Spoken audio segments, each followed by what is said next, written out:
roundabout set for the Packers and the Giants. Well, one of Aaron Rodgers' favorite targets is wide receiver Jordy Nelson. Moments ago, he spoke with Michelle Tafoya. Well, Jordy, 6 weeks ago, your team was 2-3. You've rattled off 5 straight wins. What are the biggest reasons behind that win streak? Just execution. Guys are doing their job better than what we did when we began. Everyone's on the same page. We're working well together and making plays. Aaron Rodgers has so many weapons at his disposal, you among them. Randall Cobb has emerged as a guy who can do so much. What unique skill set does he bring to this offense? Everything. We can line him up in any position. He's in the return game. He's in the backfield. So he's a very explosive player. We just want to get the ball in his hands so he can make plays for us. Jordy, thank you. Thank you. And the Packers will be without wide receiver Greg Jennings tonight, who is missing his 7th straight game. And on defense, they're without a pair of Pro Bowlers, Clay Matthews and Charles Woodson. And starting corner Sam Shields is also out. As for the Giants, they'll be without wide receiver Dominic Hickson, but they do get back safety Kenny Phillips, who has missed the last 6 games, Al. All right, thank you, Michelle. Haven't seen him since week 4 in Philadelphia. Now, these two teams met twice last year, once regular season and then at Lambeau in the playoffs. And take a look at those numbers combined for these two guys. Very similar, each with 6 touchdowns, 2 picks. Packers won here in the regular season, 38-35, and then the Giants went to Lambeau and beat them there, went on to beat San Francisco, and went on to win the Super Bowl. David Wilson was the #1 draft choice out of Virginia Tech. He is their #2 running back, and he's been their run back guy all season long. And Mason Crosby, who's been in a slump kicking field goals lately, will kick off on this 37-degree breezy night. And the Giants winning the toss and electing to receive. So Manning with a helmet on, ready to go to work. Big game in the Meadowlands. Packers have won 5 straight. The Giants have lost 2 in a row, and off we go. 2 yards in. The rookie Wilson. And he works his way out to the 26-yard line. Let's take a look at the Giants starting offense. Eli Manning, Ole Miss. Ahmad Bradshaw, Marshall. Henry Hynoski, Pittsburgh. Victor Cruz, Massachusetts. Hakeem Nicks, North Carolina. Martellus Bennett, Texas A&M. William Beatty, UConn. Kevin Booth, Cornell. David Boss, Michigan. Chris Snee, Boston College. Dave Deal, University of Chief Illinois. And that line doing a good job protecting Manning this year. He hasn't been sacked very often. Ahmad Bradshaw starts as the eye back here and follows Hynoski over the left side of the line and takes the ball out to the 30-yard line. Earlier in the season, Manning was leading them to come from behind wins, and everybody was extolling his virtues. And then over the past few games, take a look at that. The last 99 passes, no touchdowns, 4 interceptions, and completing just more than half of his passes. Second down and 7 from the 30-yard line.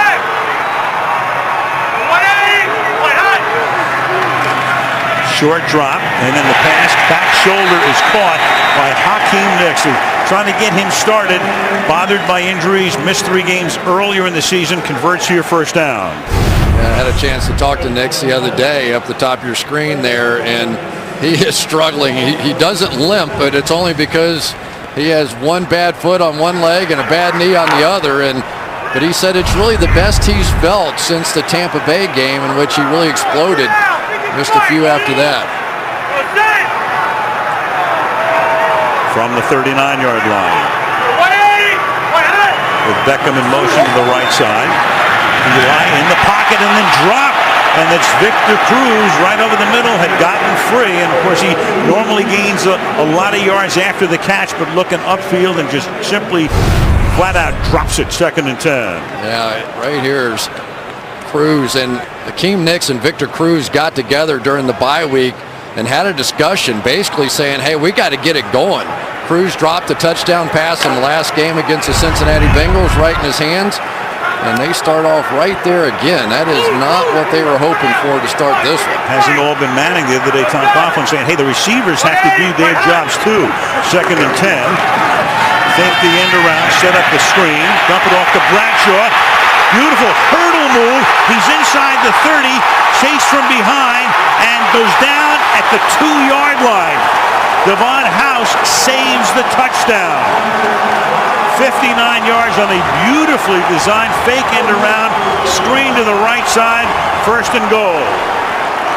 One of the problems, you blitz those inside linebackers, and all of a sudden now you've got the screen called in behind it. There's no pursuit whatsoever, and the remarkable Ahmad Bradshaw, who hardly ever practices for the New York Giants, just comes out on game day and does things like that. Eric Walden had a chance to make the tackle about 10 yards downfield, but couldn't. 1st and goal. Andre Brown is the running back. They fake it to him, and then the pass is too high. Would have had the touchdown. Hynoski, the fullback, going out into the flat. It'll be 2nd down and goal. Wow, that was a big miss right there. Desmond Moses got a little bit of pressure coming off the edge here. Crawled and got his hands up, but really, that one's hard to explain. Packers are the only team in the league that has not given up so much as a single point on the first drive of the game this year. But right now it's 2nd down and goal, and the ball is handed off. And probing his way is Andre Brown into the end zone for a touchdown. Brown's been their short yardage guy, the guy they go to deep in the opponent's territory, and that's his 8th rushing touchdown of the season. Will Beatty had the tough block on this one, just one-on-one, no help, double team inside him. Open it up for Andre Brown. That's his 8th touchdown of the year, and all of them either 1 or 2 yards. He is a fantasy football player's dream, I guess. And the extra point by Lawrence Tynes is good. So the screen pass to Bradshaw sets it up. That was for his 59. The Giants go 74 and take the early lead at the Meadowlands. Sunday Night Football brought to you by Southwest Airlines. You can find our fares online only at southwest.com. By Hyundai, new thinking, new possibilities. By Windows 8 and by Bud Light, the official beer of NFL fans. Here we go. Oh yeah. Tailgating on this chilly night outside the Meadowlands, where we were here Thursday night, Thanksgiving night. Patriots rocked over the Jets. And the crowd reflecting the temperatures tonight. The Giants on top 7-0 as Tynes sends it down to Randall Cobb from 2 yards in. And Cobb works his way out to the 24-yard line, where he's tackled by Tyler Sash. And let's take a look at the Green Bay starters. Aaron Rodgers, California. Alex Green, Hawaii. Jordy Nelson, Kansas State. James Jones, San Jose State. Randall Cobb, Kentucky. Jermichael Finley, the University of Texas. Marshall Newhouse, TCU. Evan Dietrich Smith, Salinas High. Jeff Saturday, the University of North Carolina. Josh Sitton, Central Florida. TJ Lang, Eastern Michigan. Of course, everybody recognizes Jeff Saturday, Peyton Manning's longtime center with the Colts. Starts as the running back, and he'll get it. And he picks up only a couple, and that's Kenny Phillips playing for the first time since September the 30th. The safety comes up to make the hit. Aaron Rodgers has been brilliant, beginning with the Sunday night game in Houston. 17 touchdowns, 2 interceptions, and as he told us before that game in Texas, when they were 2-3, he said, hey, outside the sky is falling. Inside the locker room, we're just fine. And they have been. 2nd and 7 from the 26. Running back is Alex Green. And Green over the right side, and Green keeping those legs churning and taking it out close to a 1st down, where he's tackled by Linval Joseph. A lot of tight ends in play for the Green Bay Packers. Ryan Taylor in the backfield here ends up sort of the lead fullback, and this is great news for the Green Bay Packers. If they can get some running game going, takes a lot of pressure off that offensive line with these good pass rushers. Alternating running backs here. Starks is back in. Kuhn is the fullback. Rodgers in the pocket will dump it underneath to Kuhn, and John Kuhn, to a chorus from Packer fans here at the Meadowlands, thrust out of bounds. Let's take a look at the Giants starters. Justin Tuck, Notre Dame. Linval Joseph, East Carolina. Chris Canty, Wahoo Wah. Jason Pierre-Paul, South Florida. Chase Blackburn, Akron. Michael Bowling, Southern Miss. Corey Webster, LSU. Stevie Brown, Michigan. Kenneth Phillips, the U. Antrell Roll, the U. Prince Amukamara, Nebraska. Defense has given up a lot of long pass plays this season. 2nd down and 4. Off the play fake. Rodgers with time. Going deep down the sideline. Getting free is Jordy Nelson. And Jordy Nelson is gone for the touchdown. Corey Webster's been having a lot of problems with coverage, in particular of late, and right there he gets beat, and just like that, the Packers an extra point away from tying the game. Only question I have, did he stay in bounds the whole way? A little out and up move here. Looks like it's pretty clean right there, but for Corey Webster, this has been one tough year. He has really struggled giving up some deep balls, had a couple of little nagging injuries and things that have bothered him. But Aaron Rodgers did such a great job just buying a little time in the pocket. He felt like if he could just have an extra tick of time or two that they could come up with big plays. And this one's looking like a shootout, isn't it? Well, Terry McAuley, the referee, he's waiting for confirmation from upstairs. All scoring plays reviewed upstairs. And now McAuley signals that they want him to come over and take a look to see if indeed he stepped out of bounds. It appeared at first glance he didn't. Back in a minute. Call on the field is a touchdown. Here comes McAuley. We've seen nothing to overturn this. The ruling on the field stands. Touchdown. Yeah, there was a question. He took one step and it looked like he may have been on the line, but in just checking this thing out on the replay, you'll see it here. He's clearly in bounds. I'll tell you, this Jordy Nelson is turned into something. That was the only step that looked like could even be close, but nothing to overturn that. But how many big touchdown passes this guy has scored? I think only Rob Gronkowski more touchdowns over the last couple of years than what he has, and his have been the long nature variety.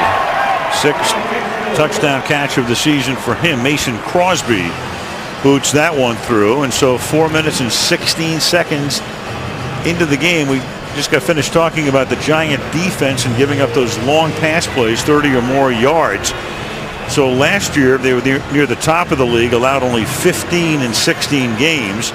This season 17 already in 10 games plus a couple of minutes here. Yeah, and Corey Webster is a guy that's always going to get the other team's best, whoever they consider to be the other team's best receiver. But you just have to wonder about his confidence right now. This has been happening time after time this year. Prince Amukamara on the other side was generally the guy that they went after. But even Aaron Rodgers admitted to us that Corey Webster is a guy that, you know, it's game on with him now. History of the NFL, the fewest passes to 20,000 yards. Steve Young did it with 2440.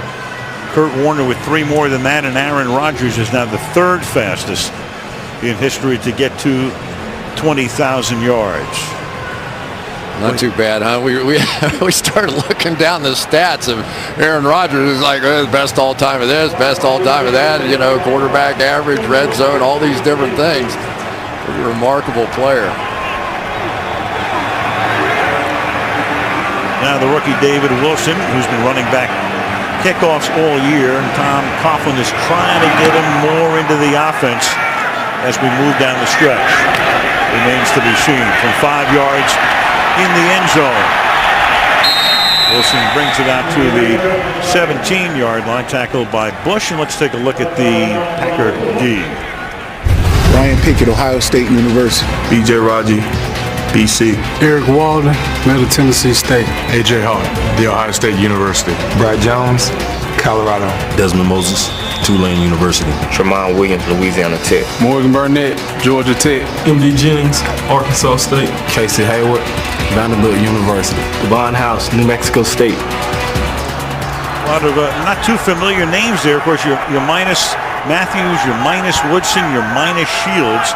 So Dom Capers has had to do a lot of mixing and matching, and they come up in a pistol formation here, that short shotgun, and the ball is then handed off to Andre Brown out to the 21-yard line. He's tackled by B.J. Raji, the nose tackle.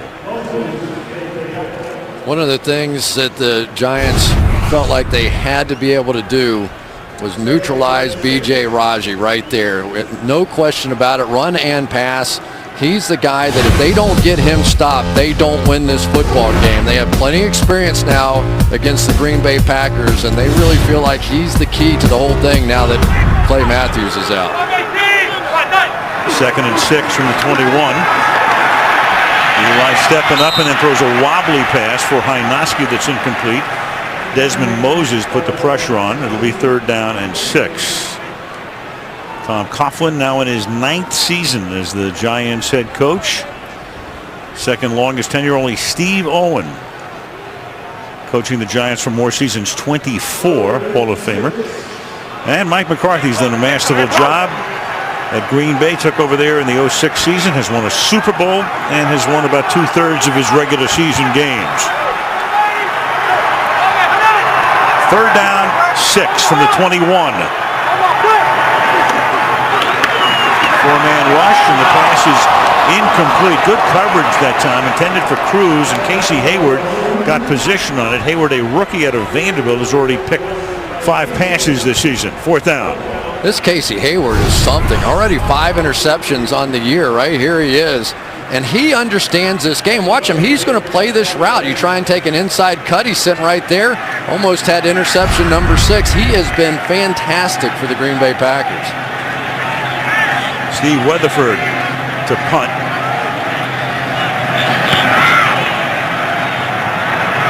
And Cobb will back up and haul it in at the 30-yard line.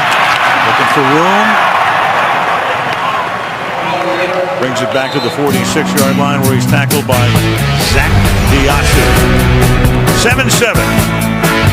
The whole deal, you can check it out. Sunday Night Football Extra, NBCSports.com. Your own camera angles and in-game stats and a lot of good stuff. Michelle and Mike Florio are aboard every week. And tonight, the social media guest analyst, Otis Anderson, the Giant running back who was the MVP of Super Bowl 25 when the Giants beat the Buffalo Bills in Tampa.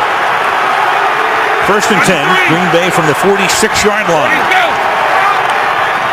Fake the inside, handoff, and then a little pitch back to Cobb.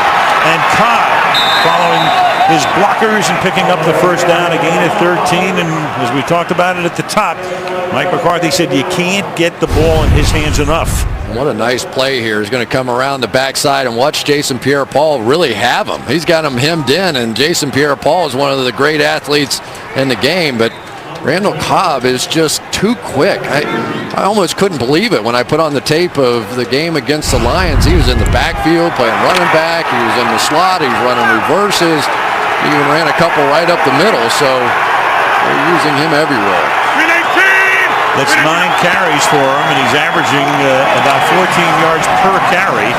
And this is James Starks, who had a nice postseason run when the Packers won the Super Bowl 2 years ago against Pittsburgh. But he's following an offensive line that's minus, in particular, Chris, one big guy, the right tackle, Brian Bulaga, gone for the season. Yeah, and they've had to reshuffle, take their guard T.J. Lang out to play right tackle, number 70.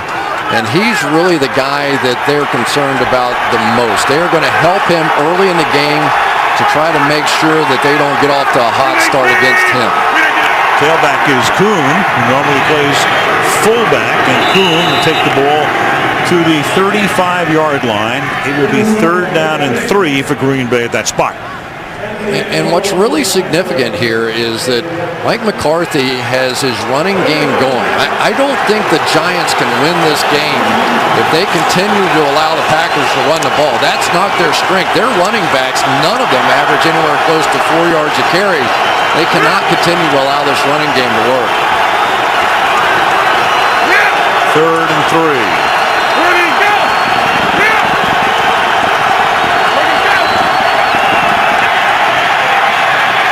Four-man rush.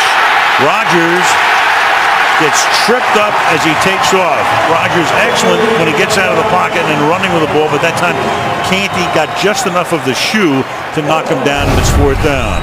Well, Aaron Rodgers knew that he was going to have to buy time, especially on 3rd down. Watch him work the pocket. He's just trying to step up, but just at the last minute, it looked like Chris Canty may have tripped him up on the tail end. There's John Kuhn with the chip on Jason Pierre-Paul, and Canty with just enough.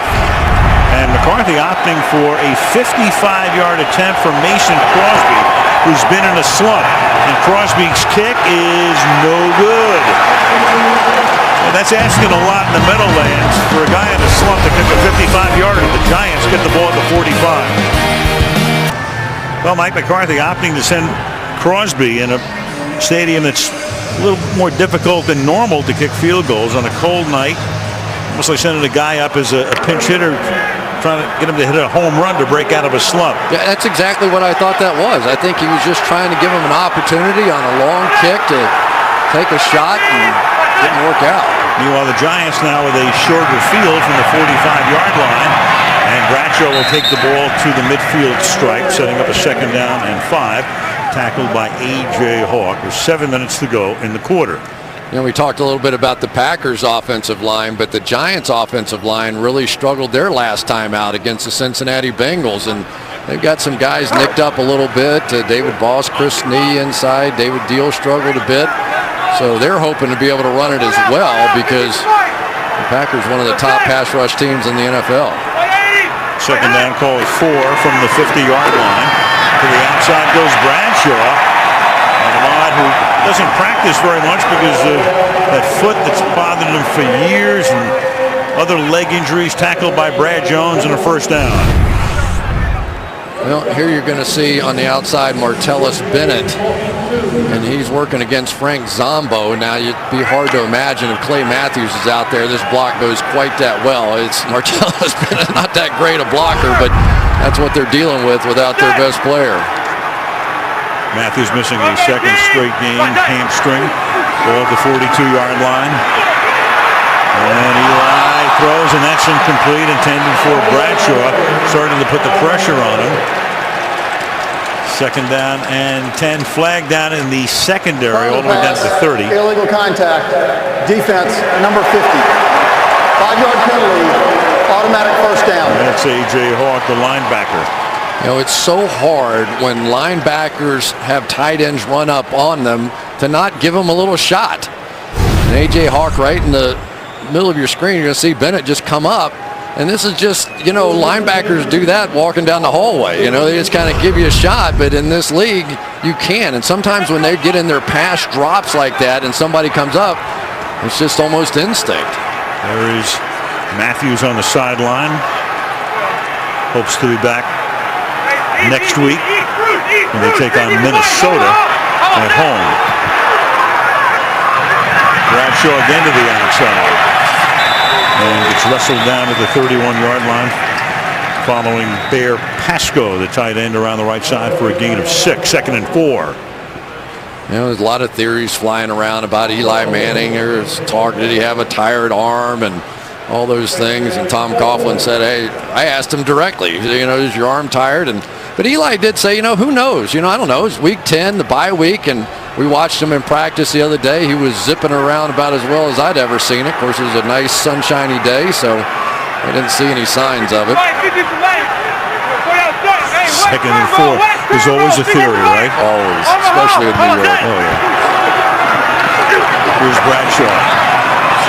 Yeah, he's got a tired arm. He's not focused. His dog is sick. Whatever. You know, the hurricane did blow through here. We heard a little bit of that too. But actually, you know, several of the players said that, how strange it was to really have to just deal with everyday crisis situations. You know, electricity on, family members needed help. And so for Eli Manning, he was trying to help all his guys the best that he could, but it was a distraction. 3rd down and 2 from the 29-yard line.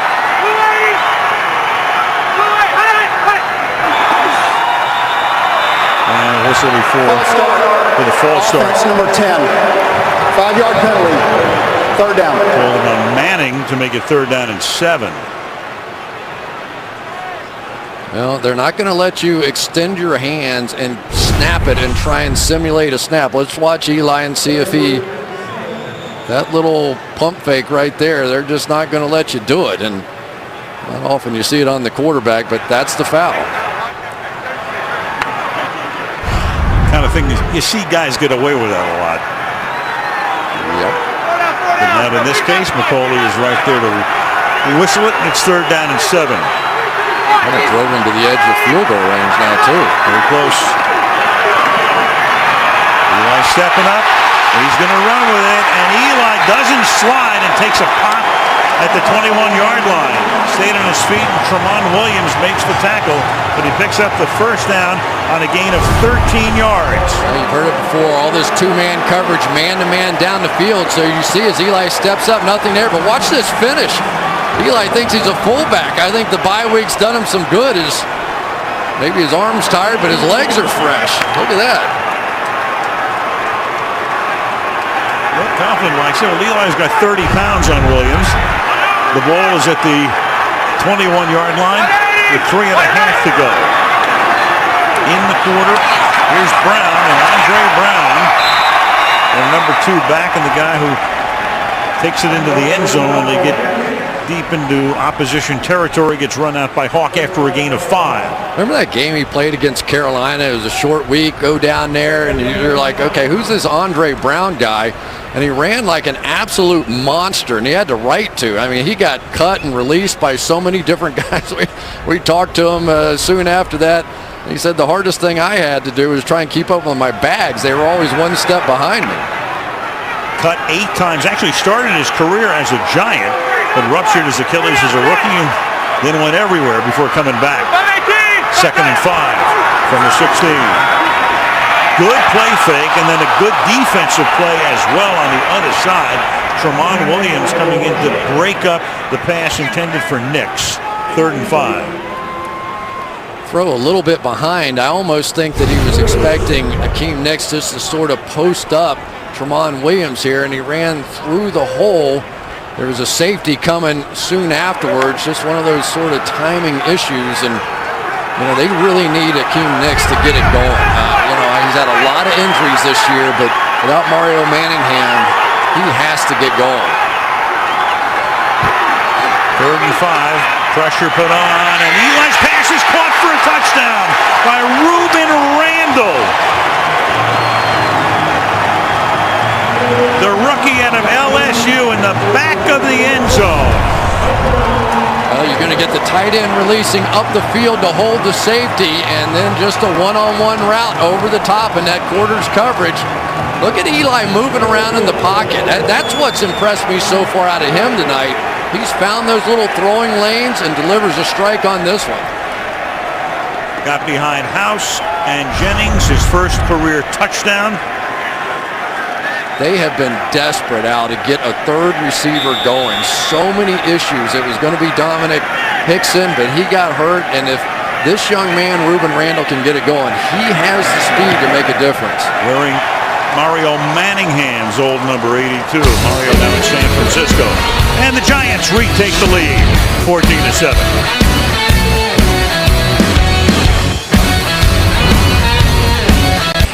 Well, they tell me they thought their journey was coming to an end, but with all the power still in the wrong hands, just the beginning. Tomorrow, it's Revolution. Coming your way at 10 Eastern and Pacific, 9 Central and Mountain right here on NBC. We'll cruise down the Hudson. Over here in East Rutherford, 14-7 is the score. That's Cobb back deep. Tynes kicks it in his direction. And the second-year man from Kentucky, who's been such a big part of their offense. And the running back guy takes it out to the 29-yard line. Standings, let's get you caught up on that. Chicago took care of Minnesota today. They're 8-3. So Green Bay 7-3. If they go to 8-3, they would have the tiebreak because they've already beaten Chicago once. One game remains to be played, Minnesota and then Detroit. The Giants are 6-4. Washington has moved back into the hunt right now. They and Dallas both 5-6. And the Eagles are 3-7 and play Carolina tomorrow night. Green Bay has the ball at the 28-yard line on 1st down.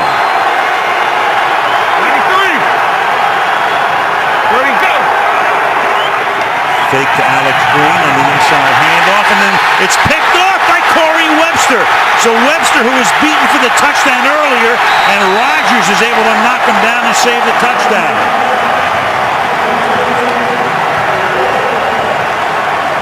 Corey Webster beaten by Nelson.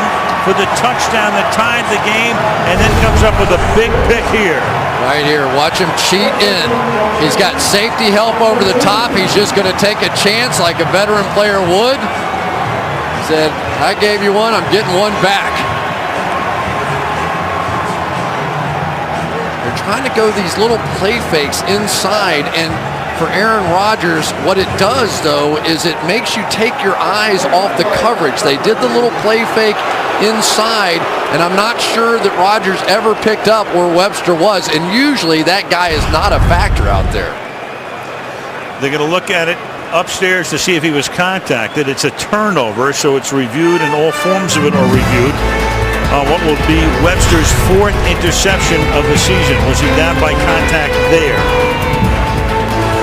Terry McAuley with the call after The checking it intercepting out. player was down by contact at the 33-yard line. First down, New York. Please set the game clock to 2 minutes, 26 seconds. 2:26. Very, very close as Webster, take a look again. There's contact there, foot to foot, I guess is what he's seeing upstairs. That's what I think it was. That right foot, you can see from the other angle, his watch. There's feet right in there, if you can focus on that part. And then Randall Cobb's foot sort of lifts off the ground. I think that was enough for Terry McAuley. Well, it's very close in so many regards, too, because the other thing is, if he's touched before he has possession, then that would not have counted as contact. But it does. He took a look at it. The ball comes back to the 33. And Manning will throw underneath. And that is caught by Nix, and he is shadowed and taken down by M.D. Jennings. Look right here. If there's contact made before, think of Webster as a receiver. When would they call possession here? But it's like anything else. If two guys go up for the ball and there's contact and you're going to the ground, then you're down. So if in the process of making the catch, there's a collision, you go to the ground, then you're down. Second down and 10 from the 33-yard line. And Bradshaw will take it for a gain of 9 yards. Hynoski leading the way with a block. It'll be 3rd down and 1. Sort of interesting in watching the Packers a week ago. They stayed with their base nickel look almost the entire game, and yet now, even when they've got their 7-man front in here, they're having a tough time stopping the run. There's not really that guy on the defense, especially on the edge, that you have to double team anymore without Matthews in there. So they're running right at Desmond Moses and Eric Walden on the outside. 3rd and 1. Over a minute in the quarter, and Bradshaw will not be able to penetrate as Brad Jones comes in, the linebacker. Getting to see a lot more action right now. 4th-year man out of Colorado making the stop. B.J. Raji got it started, but then it was Brad Jones coming downhill. Here's B.J. right here, and usually he's going to stuff it up, and he does with Chris Nee, and then you see Brad Jones, a former outside linebacker converted to inside, making that play.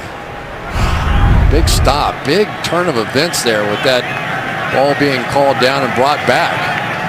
Instead of a prospective touchdown, a 43-yard field goal attempt for Lawrence Tynes is good. And with 23 seconds left in the quarter, the Giants are on top by a score of 17-7. We talk about it a lot. It's the ebb and flow of the National Football League. How many times this season have we said, this team's the best team in the league? This team's the best team in the league. That team's the best team. I mean, as I mentioned at the top, you had even said after week 3 the Giants might be the best team in the league. You, Chris Collinsworth. And wait, now you're pointing a finger at me. I saw how you did that. I'm a historian. And now there are some people who think maybe Green Bay's the best team in the league. But you know, it's amazing how after you've gone through 10 weeks of the season, you get a little bit of time off. You know, some of the guys that were nicked and hurt and banged up, all of a sudden they feel better. Already we're seeing a better play out of the Giants offensive line. So I think it does make a difference. It's crazy, though, the way it goes from, and you know, you talk about it, especially with the Giants now, they're in that second half of the season. And in New York, all the Giant fans talk about, hey, we go after great starts, but then we fade in the second half. Of course, they've also won 2 world championships in 5 seasons. So they come on when they need to come on. Not counting them out by any means, especially the way they're playing here tonight. One more time, this is a big play, foot to foot. Is that the contact right there? Because instead of being down, on the 3-yard line, something like that, they're out there around midfield, around the 30-yard line, and cost them points. Instead of first and goal. Randall Cobb, 27-yard average on kick returns, the league average a little over 23. And from the goal line, the number 2 draft choice last year out of Kentucky takes it back out to the 21. Under Tom Coughlin, now in his 9th season, in September and October, they're great, winning almost 3/4 of their games, but that calendar flips to November and later. 438. Ironically, when he was at Jacksonville, it was kind of the opposite. A little under 500 through October, but then the Jaguars came on at the end. But again, even though the Giants have faded in the second half through the seasons, they had it when they needed it in 2007 and in 2011. Running back is Alex Green. And look out! Chase Blackburn coming in on a blitz.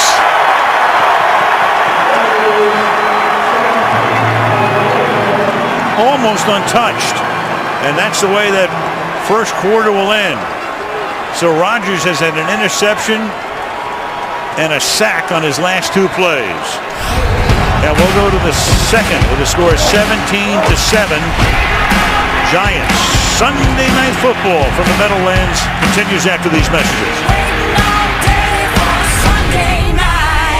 Michaels, Chris Collinsworth, Michelle Tafoya. Aerial coverage tonight brought to you by Geico with that spectacular shot of Lower Manhattan. And the tall building is the new Freedom Tower, One World Trade Center, still under construction. And about 10 miles away from that site is this site. And we go back to the sack. Well, they're doing this slide protection. These guys going that way, Newhouse going that way, but it opens a gap right there for the blitzing linebacker coming through. They're sliding that way because they're trying to help TJ Lang. But I think already Perry Fewell, the defensive coordinator for the Giants, has it figured out. 2nd and 18, and Rodgers is going to take off and slide to a stop up at the 18-yard line. Well, we're seeing a lot of different looks from the Giants tonight. A little chance for self-study here. They've got Justin Tuck, who's standing up and is actually going to drop back underneath the tight end Jermichael Finley, who is one of their focal points in this one. Gain to 5. There is Perry Fewell, the Giants defensive coordinator, as the Packers come up on a 3rd and 13. 5 guys into the pattern.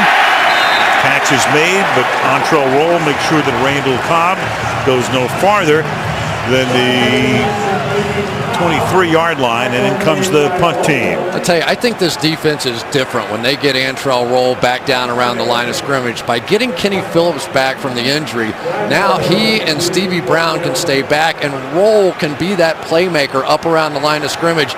And he's just good at it. He was such a big key in some of their Super Bowl run. Ruben Randall back to accept the Tim Mastay punt, which is a short, low kick. It takes a nice bounce for the Giants going sideways and will roll to a stop at about the 38-yard line. It's a 36-yard kick. Packers last year were last in the league in defense despite having a great year. So what did they do in the draft? They went out and their first 6 picks were all on the defensive side, including Nick Perry, who is now hurt. Hayward has those 5 interceptions. So a lot of new names for Dom Capers' group. And there is Ted Thompson, who doesn't get a lot of publicity, not that noted around the league, except inside the league. They know him pretty well, and he's done a great job just restocking this roster year after year. Because he doesn't look for publicity. No, he doesn't. And Manning going deep, and it's broken up. Hakeem Nicks was out in front, but House was back there covering on the play along with Morgan Burnett. It'll be 2nd down and 10. We've talked about Nix, and he has been their guy that has come up with big plays like this in the past. You give him a chance to go up. He's a big, strong, physical guy. That time, good play in the secondary. And for the Green Bay Packers, to me, that has been a huge turnaround for this team. They gave up so many big plays a season ago. Of course, the injury to Nick Collins had a lot to do with it. Now Andre Brown will go next to nowhere, and we go to Michelle. Packers starting defensive end C.J. Wilson went back to the locker room. He's got a knee injury. He's questionable. He suffered it on the Giants' last drive. So look for a couple people to fill in.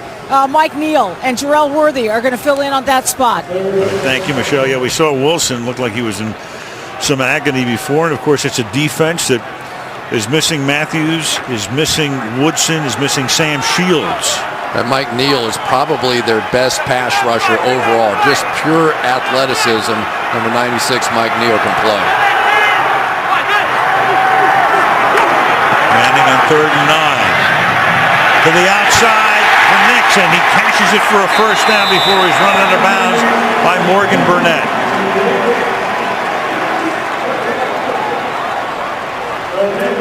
Well, Eli's going to do this all day if he gets this kind of protection, because right now the Green Bay Packers aren't getting there. This is a huge step up for this Giants offensive line over what they did. Just simple underneath coverage against a 2-deep safety, and if you have time to make those throws, and it was one of the things that Eli was talking about, said there are holes in the Green Bay Packers defense. There are a lot of young guys back there playing, but we have to be able to protect it, and so far they have. Gain of 25. Nix has caught 3 balls tonight. Manning has completed 5 out of 11. Good protection again. And that pass is caught, and spinning away is Bennett, the ex-Cowboy, to pick up a first down. Martellus Bennett, for years in Dallas, the number 2 tight end, which meant he didn't see a lot of reps with the first unit. Jason Witten took all of those, but came over here and he's done a decent job. Yeah, he has. I was asking some of the coaches about him here lately, though. I said, how's Martellus Bennett been doing? He goes, I got a lot of this. One of those kind of answers. So if he can pick it up, it's going to make it easier for those guys on the outside. That's why I left it at decent.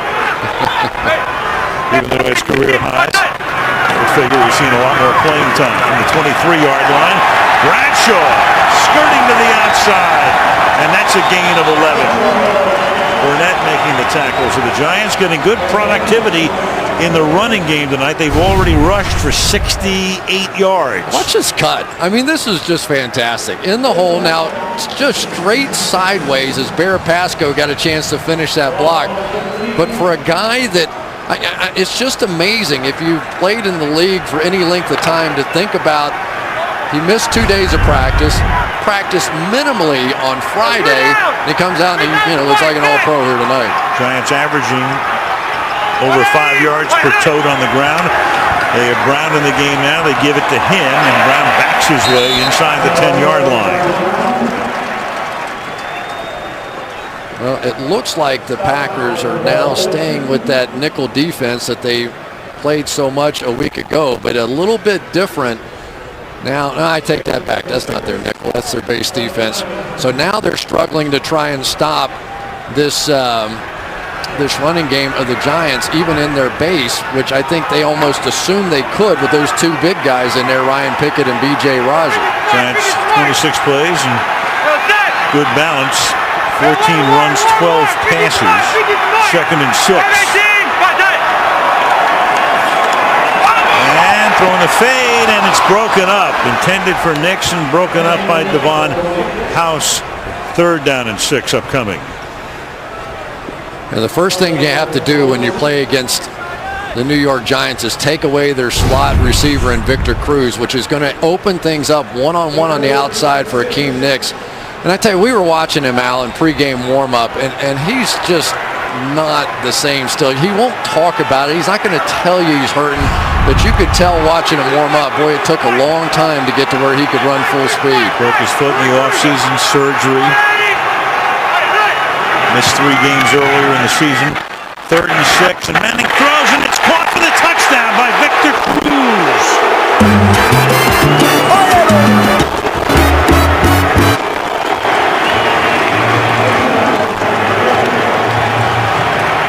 Cruz able to do the salsa at MetLife Stadium as he takes it into the end zone on his first catch of the night. They've got Victor Cruz double covered. They've got the safety inside, MD Jennings. They had the corner on the outside, and he still beat it. And this is what Kevin Gilbride was really hoping for. He said, we have to get Victor Cruz going again. I mean, he has been such a dynamic weapon, and it just hasn't been there this year. Extra point by Tynes, 199 career touchdown passes from Manning, tying him with Phil Simms for the franchise record. Eli's thrown 2 tonight, and the Giants are up by 17. And over in the Meadowlands, it's 24-7. Cruz with that touchdown catch. Cobb is back to run the kickback from a yard in. And Cobb runs into a bunch of blue shirts out at about the 28-yard line. So Rodgers with the hill to climb right now. Down by 17 with 9.5 to go in the opening half. Two of the iconic franchises in the National Football League, and the names as you go all the way back. Bart Starr leading the Packers to a win in Super Bowl I, the great Emlyn Tunnell, and Lombardi, of course, with connections to both sides. Our old partner Frank Gifford, to White and Taylor, and there's Eli putting his name into the Giants record book alongside Phil Simms right now. 199 career touchdown passes. So he hadn't thrown one in 3 games, and tonight 2 in the first 20 minutes. Now the Packers come up with 3 guys in the backfield on first down, and start on the ground going nowhere is Alex Green. And you wonder when the Packers might start to try to pick the pace up here. Well, hard to pick the pace up when Justin Tuck keeps making plays like this. Going to go inside here, TJ Lang, and then still have the quickness to get back out and around. This is now a Giant-style football game. You've got the Packers with a reshuffled offensive line and some of the best pass rushers in the league going to be coming after Aaron Rodgers at this point. 2nd and 10. And on the ground again. This is Green going to the outside, and he can't get away from Chase Blackburn. So last year, Blackburn is thinking about teaching school. Doesn't have a job. Giants had all those injuries at linebacker. So they worked him out, signed him, and then, of course, before it's all said and done, intercepts a pass in the Super Bowl, has a Super Bowl ring. Wasn't sure he'd come back here this year, but here he is again, playing a big part for Tom Coughlin. It's the first name that Tom Coughlin mentioned when you asked him who's playing well. Chase Blackburn. Heart and soul, he said, of the defense. 3rd and 9 from the 28. Who moved first? Well, Antrell Rolfe jumped up there like he was blitzing. Neutral zone infraction. Defense, number 90. 5-yard penalty. 3rd down. I think he got his own guy a little excited. They definitely had some kind of little game going, and Jason Pierre-Paul just flinched. You're going to see him go there, and there's Jason Pierre-Paul there. Heard footsteps. Yeah. Sure helps, though, when you're 3rd and 3 or 4 here now. 3rd and 4. I want to respot the ball here back at the 32, not the 33-yard line. And you see John Kuhn standing off to the right of Aaron Rodgers. He is the fullback. He is going to help against Jason Pierre-Paul on this side. Try and give TJ Lang some help. And they bunch 3 receivers to the left. They go 3 by 1, and they dump it off underneath, and that's Kuhn. And Kuhn with a big gainer into Giant territory. Phillips finally knocks him out of bounds at the 38-yard line. So he was flanking him, then they sent him out over the middle, and it's a big gain of 32 yards. Yeah, a little trick there, wasn't it? So now they're going to bring him out here. They're expecting him to help over on the right-hand side. He's been doing it the whole game. Now they slip him through the other way, and there's nobody there to guard him. You don't spend a lot of time game planning passes to the fullback. Cleverly done that time by Mike McCarthy. Longest gain of Kuhn's career, 32 yards, either a run or a catch. And now they give the ball to Alex Green. Flag is down. Green second year back out of the University of Hawaii. Offense, number 62. 10-yard penalty, first down. Evan Dietrich Smith, the left guard. And he's kind of their sixth offensive lineman, and the guy that they said, really, we feel pretty good about him being in there at the left guard position, but you can't, when you're down and you're playing against an offense that's hot, you can't just give things away here, and so now you're backed up and you've got to go to work. Momentum killer after a 32-yard gain on a third down conversion. James Starks is now in the backfield on 1st and 20.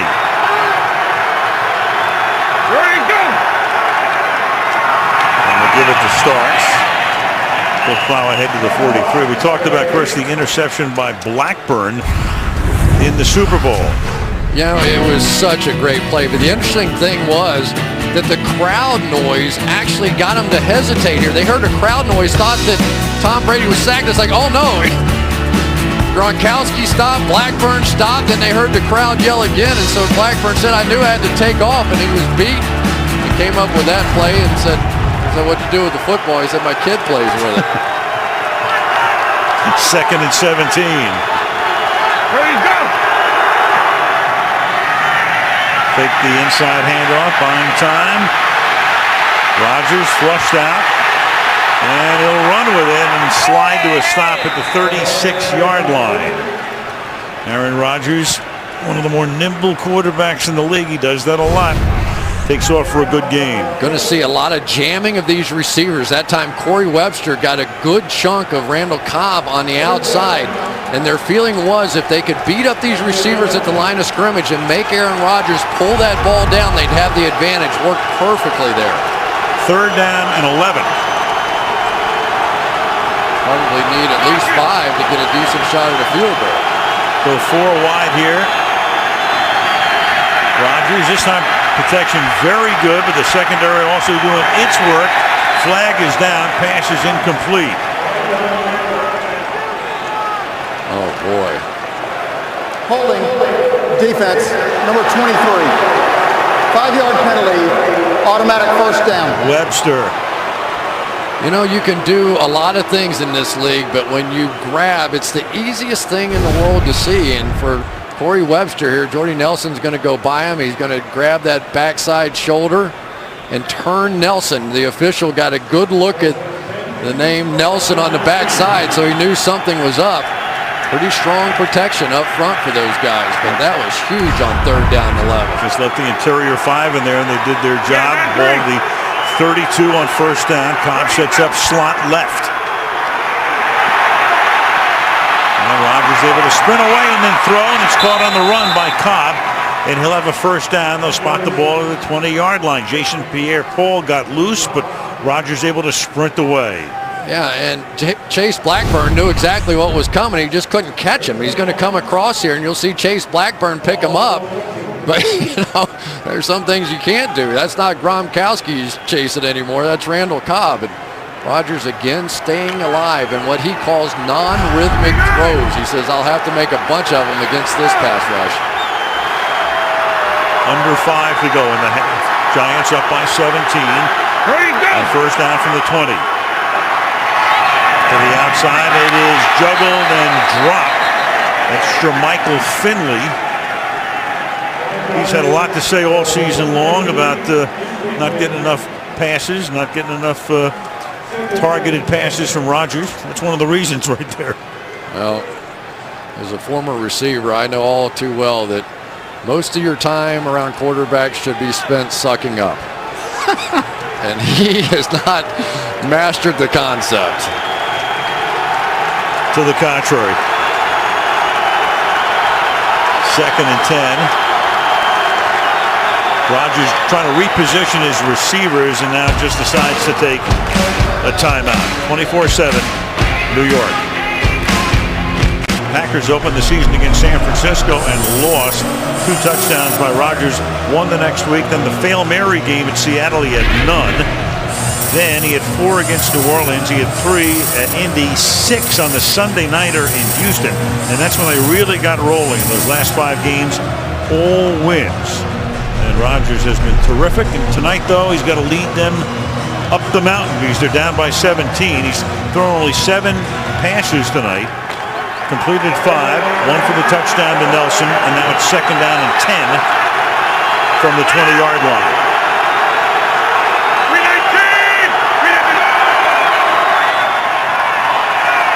Rolling left, throwing, and that's caught by Finley.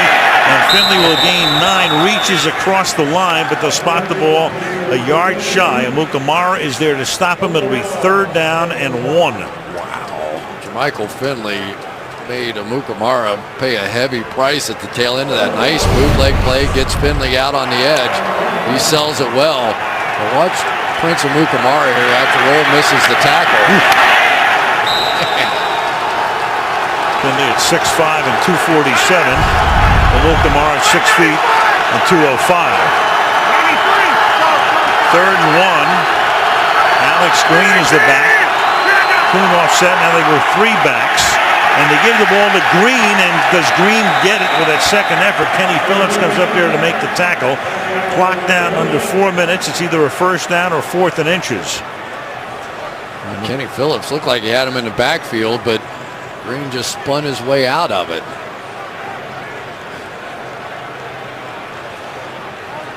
And with a naked eye, I think they're a little short. Not Phillips betting on it, though. Right there. Across the line of scrimmage, makes a big hit. And I tell you, I thought the mark looked like it was a little short if they end up short. Mm-hmm. No, I take that back. I thought it was across the line, but I don't think he was. Yeah. So there you have it. Now, if you're Mike McCarthy, what do you want to do? You want to go for 3? He's going to send in his field goal unit. Wow. You know, for the kicker that has struggled. Well, they've had some fakes, but surprised they're not going for it on 4th down in a 3-possession game. He's trying to turn it into a 2-possession game. Yeah, but you haven't really shown that many signs on defense of stopping them. I think I'd have been going for it there, too. Yep. 28-yard field goal attempt, if indeed they do attempt it. Mastay has already thrown a touchdown pass out of a fake field goal formation this season. And they do boot it, and the kick is good.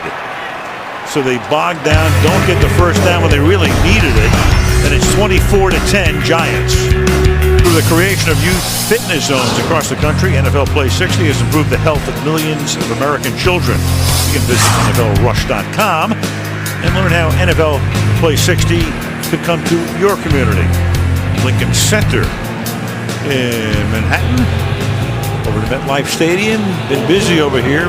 Thanksgiving night, Jets, Patriots. And then tonight, Giants, Packers. 24-10. The Giants are on top with Crosby to send it down to the rookie Wilson from the 4. And Wilson brings it back out to the 26-yard line. Tackled there by M.D. Jennings. Sunday Night Football being brought to you by Papa John's, the official pizza sponsor of the NFL. By Samsung Galaxy Note 2, the next big thing is here. By Lexus, this is the pursuit of perfection. And by Citizen Echo Drive, fueled by light, never needs a battery, unstoppable. Speaking of batteries, the New York Trains and Museum's Holiday Train Show on display at Grand Central Station. That little boy looked like he might spend the night right there watching that train. Yeah, your trains as a kid, didn't you? Yeah, I loved it. From the 27 on 1st down. Manning. And he'll go down. A flag is thrown as Desmond Moses, the rookie from Tulane, free agent. With the injuries to the Packers defense, he's getting to see more and more action. Well, that was a hold sack. He got held and got the sack. Holding, offense number 65. Penalties declined. Second down. Second down and 14. Let's check in with Michelle. Well, you may have noticed Sean Locklear is on the field for the Giants. That's because starting right tackle David Deal is questionable with a burner. He's back in the locker room. They were working on his neck and shoulders, massaging it. He was out on the bench for a while, but finally went back to the locker room, and Locklear is in, Al. All right, thank you, Michelle. There is a look at him. Deal on the sideline. Locklear, very experienced, longtime Seattle Seahawk, 9th year in the league. At the right tackle position, second down and call it 16 now, and the handoff goes to Brown through the middle, and Brown gets taken down by Hawk after a gain of about 11. A little bit of that nickel look there, but anytime you get just 6 guys inside and you've got a tight end over here and just 6 over on this side, you're just going to take your shot. They just don't have enough people up there to be able to stop it, so now you end up with a 3rd and short. And the good news, I don't say good news, but Sean Locklear coming in the game, he's probably a little better pass protector. David Deal probably a little better run player. So maybe the Giants start throwing it a bit more here. 3rd and 5. Big stop here for the Packer defense, down by 14 points to the outside. It goes to the Ahmad Bradshaw, and then Devon House makes sure that he can't escape, and the Giants will be forced to punt. A nice job. It looked like it might have been some man coverage on the outside, but Devon House, what a solid tackle that was. Now they're going to get the ball back again. Eli barking at himself. 2-minute warning with the Giants punt upcoming. Randall Cobb has returned 2 punts for touchdowns this season, and make it in his 2 seasons here. And we saw him in his debut game last year with a 108-yard kickoff return. And he'll have a chance to run one back as Weatherford will send a line drive kick his way that will bounce at the 20, be fielded by Cobb, and he brings it back to the 24-yard line. Coming up will be the Toyota halftime show. Colin Kaepernick with the 49ers on the road. They beat the Saints. The star-crossed Chargers give up a 4th and 29. That keys a Ravens overtime win. Browns beat the Steelers. Pittsburgh turns it over 8 times.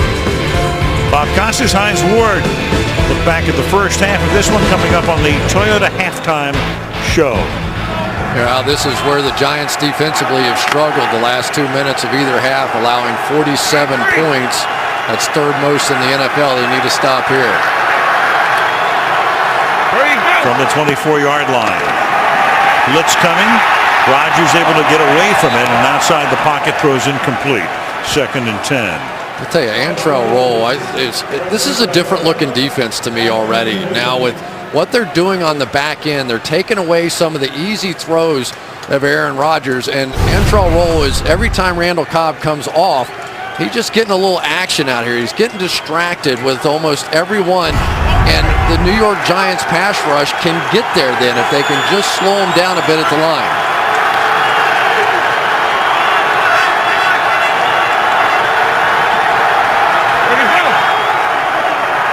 Rushing 4. Pass to the outside. Cobb has it. Cobb will be taken down after a gain of 15 yards by Kenny Phillips. Packers have 2 timeouts left as we tick down to a minute and a half. And that time Antrell Roll jumped inside for some reason and left Cobb wide open. I think the tight end released inside, and it was Roll taking the bait.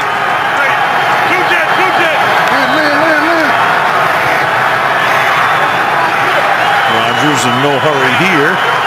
Ready to go. Down to 110 on the snap. Stepping up. Look out, Bulls. Coming loose. Umenyiora was able to create the fumble, and Pierre Paul winds up with the recovery. Aaron Rodgers stripped. One of the problems, you're trying to help somebody on the right-hand side. That means Marshall Newhouse has to go one-on-one against Osi Umenyiora, and that is too easy. When you have flaws on one side, you create challenges on the other. Osi Umenyiora took full advantage that time. It is going to be an issue for the Green Bay Packers for the rest of the year. We've seen it earlier, a game in Seattle, but pass protection. Pass protection is going to decide their fate. 10th year in the league for Osi, 31 sack fumbles. They review it upstairs as they do all turnovers. Verified, and now Eli with a chance to add to the 14-point lead. Good pocket for him. Pass is caught inside the 20. This is Randall, and Randall's able to get away and get that first down. Randall like a spinning top on the play, going back and then coming forward again, and they'll spot the ball at the 13-yard line. No other way to say it. Rueben Randall was a disappointing pick for the first half of this season, but lately he's starting to pick it up. You're starting to see some flashes of some of these kind of plays, just that kind of heart and fight that have been the hallmark of Giants receivers over the years, and boy, did he get a nice little response from the crowd after that one. That's how you get people to buy into you around this place. Got his first career touchdown tonight. The Giants take their first time out with 50 seconds and a first down at the 13-yard line. They worked Victor Cruz off the double team in the slot last time for the touchdown.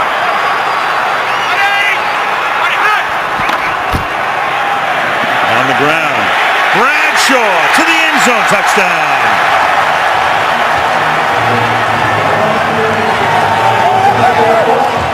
Spread them out, keep it on the ground, 13 yards. And the Giants on their way to a 21-point lead.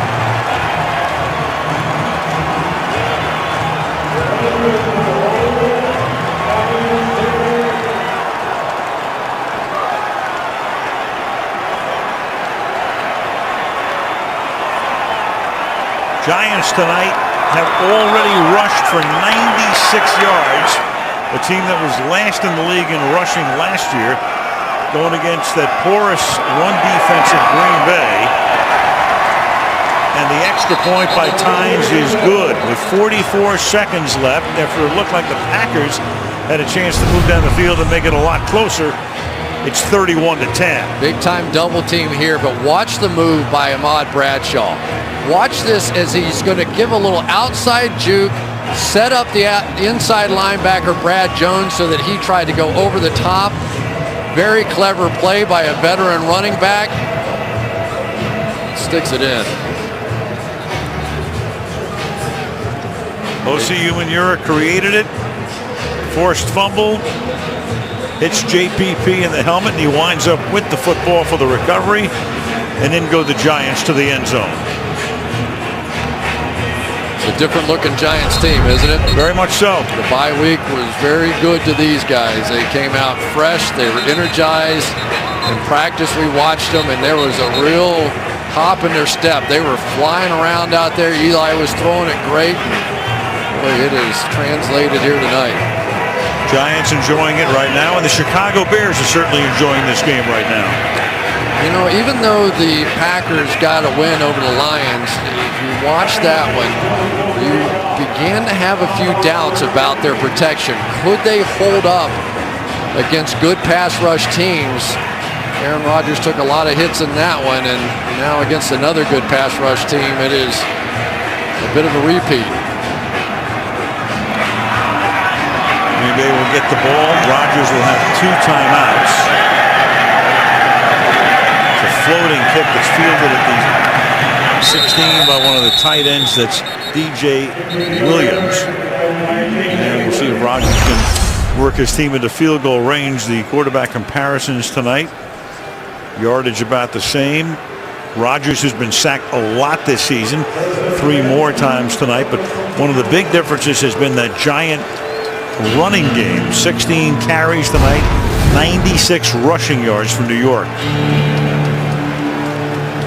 I don't think we'll be hearing about Eli's tired arm tomorrow. It's on the back burner until next week. Until we lose again. You know. Exactly. What else is new? From the 29. Ready, go! And over the middle, Cobb makes the catch. Tackled at the 34 by Roll. So nice to have somebody with corner ability, corner speed that can play inside. Slot corner, slot receiver is becoming more and more important in the league. 2nd and 4 as Rodgers moves to his left and just has to get rid of the ball. And that was OCU Manura dogging him again. 3rd and 4. Same exact deal. They're sliding to the right, leaving Marshall Newhouse one-on-one. He simply is not going to be able to do this. That time, OC with the spin move inside. I know they have to help elsewhere. And again, that's the key. When you have an issue on one side, somebody has to be able to block one-on-one. And right now, the Packers really don't have that bell cow as a tackle that can do that. 3rd and 4. And they'll just give the ball to Kuhn, and he'll take it out to the 42.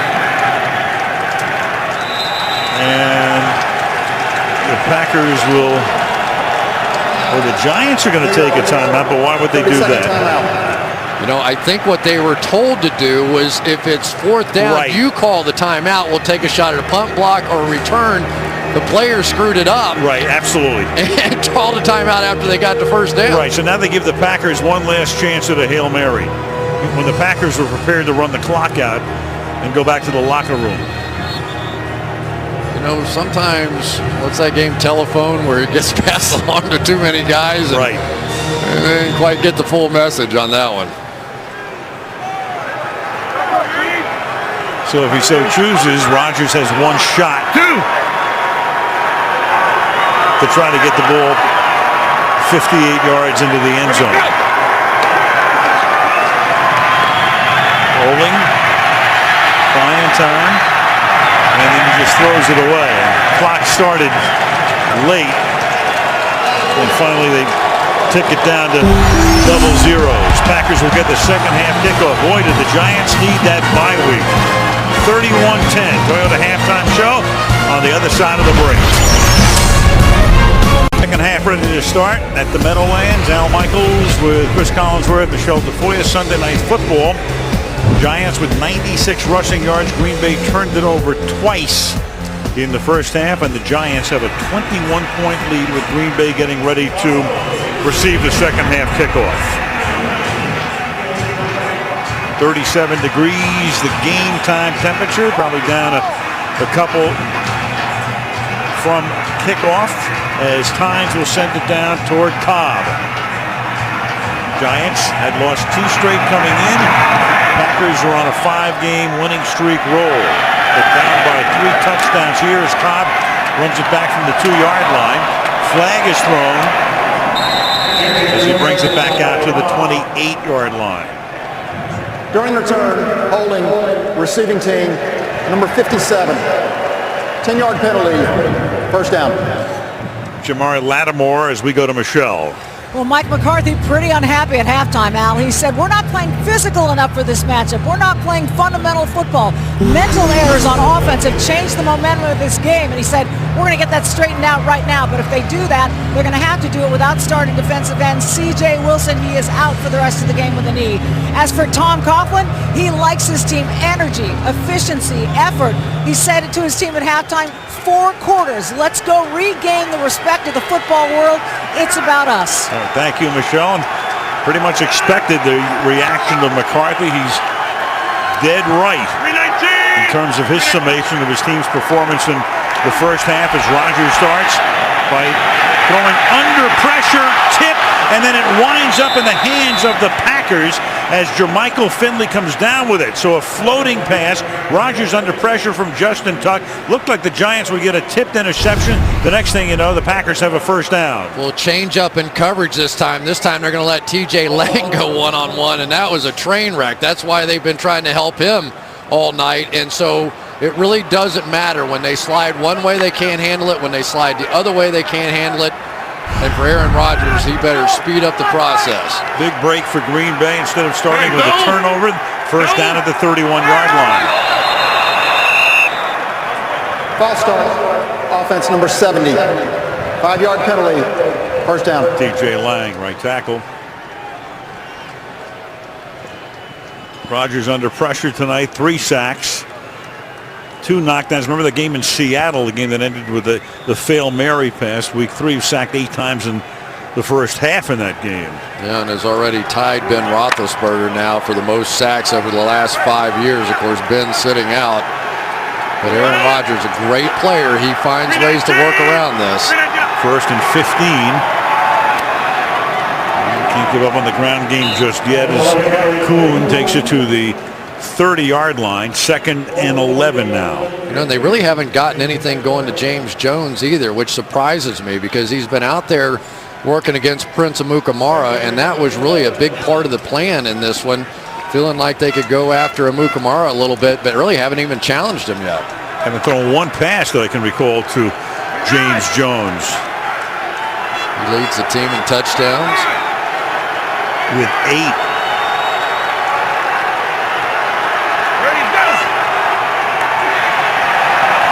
Rodgers throws, and the pass is behind Cobb and incomplete again. Pete put on him. 3rd down and 11. Add one more dimension now. A little Jaron Hosley is going to come off the corner here. So now you finally get a little plan to try and block the interior guys. And they bring one more. I tell you, Perry Fuel's doing a nice job in this game. Every time that the Packers make an adjustment, he comes right back with another one.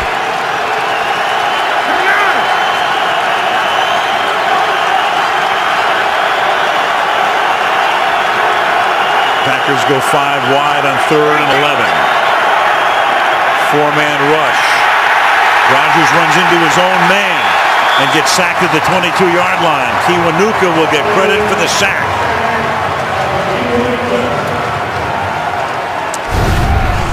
We'll start with the coverage end of it. Here's Randall Cobb, and really no space in there. And unless the ball is thrown immediately, Aaron Rodgers has no chance. I mean, these pass rushers simply too good. They're just meeting at the quarterback right now. Marshall Newhouse doing the best he can to be the A player, but can't match up. Ruben Randall is back to receive this kick, and he drops it at the 30-yard line and then is able to recover it to keep possession at the 31. 12:40 left in the 3rd quarter. Manning goes back to work with a 21-point lead. Archie Manning going over things with John Tisch and his boys. Well, Peyton's already won today. Eli has a 21-point lead. You know, it's always an advantage to have your dad, a former NFL quarterback. Watch these throwing motions. Almost identical, tight. The ball doesn't dip down anywhere close to their waistline. No wasted motion whatsoever, and one of the reasons they've each won Super Bowls.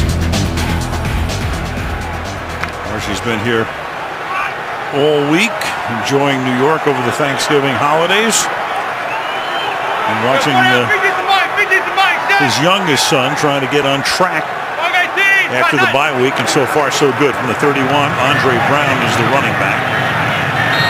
Gets bunched up after a gain of 1, and we check in once more with Michelle. Well, starting right tackle David Deal, who left the game in the first half with a burner, is still on the sideline. Sean Locklear is in. I asked Coach Coughlin about it, and he shook his head and said it doesn't look good. So right now, Deal on the sideline with no helmet on, Al. And there is David Locklear, as we said before, with a lot of experience. Came over after a number of seasons with the Seattle Seahawks. 2nd and 9 from the 32-yard line.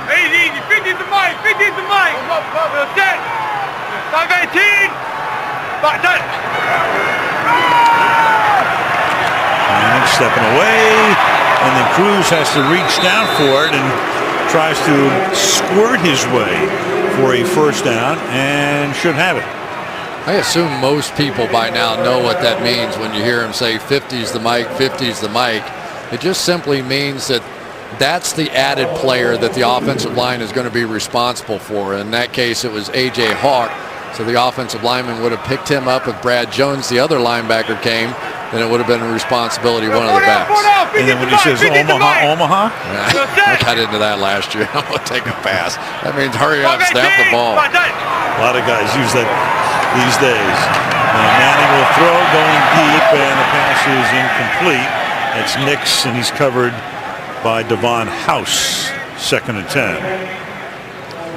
Well, we've seen it so often that Akeem Nicks, when he gets out on the edge, he doesn't always have to win the battle because he's so big and so strong. He just goes up and makes plays in the air. It's like he never saw that ball.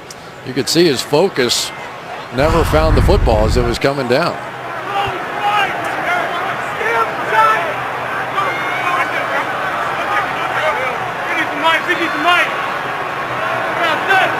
Use the mic.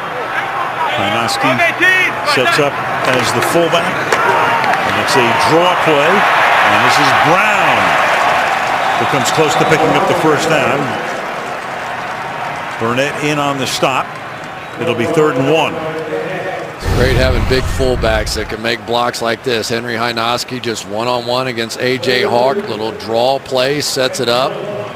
Hynoski really finishes that one nicely.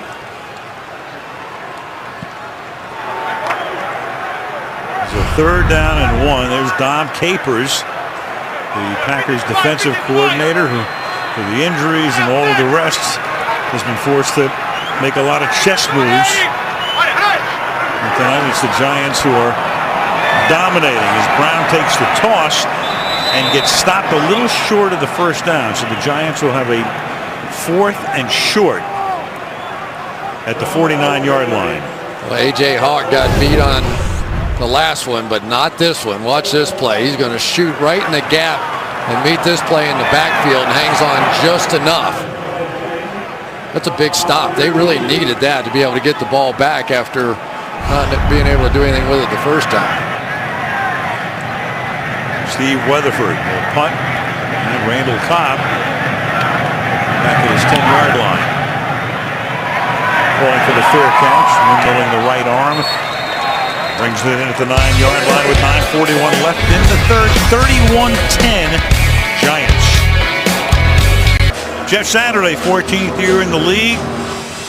First 13 with Indianapolis, and 12 of those with Peyton Manning, and free agent in the offseason. Thought about going to Denver. Peyton was trying to recruit him, but Green Bay closer to home, and he opted to go to the Packers. And now the mainstay in the middle of that line is Alex Green. Takes it up to the 14-yard line.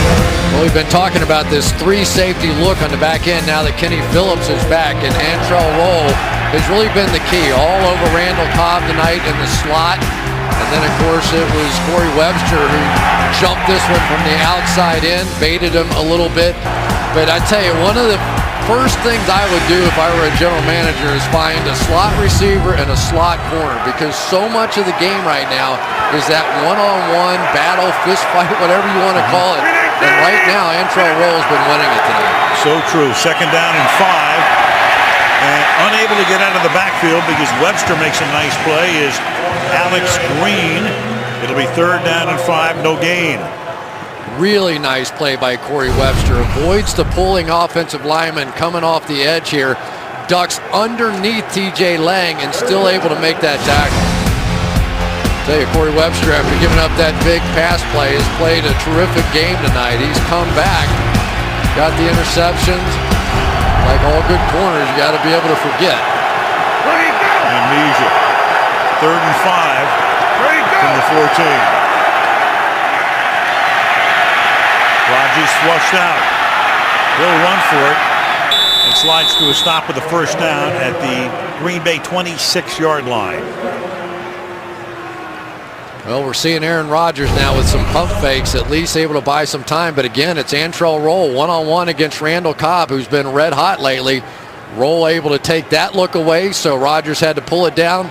One of the few times he's been able to escape. One of the things that Aaron Rodgers wanted to do was when in that slide protection, that gap that opens up to his left, to go up and out and still be able to throw it. We haven't seen him do that yet tonight. Ready, go! Rodgers throwing underneath and too low and incomplete, and Starks can't make the catch. 2nd and 10. You know, they don't hit this, but it's not a bad idea. Chase Blackburn, the middle linebacker, had his back turned and running straight down the middle of the field. So because they've been having to keep some people in to help in pass protection, they're almost booking them now in coverage. So I think that's going to be a first down play they can come back to, try and dump it off late.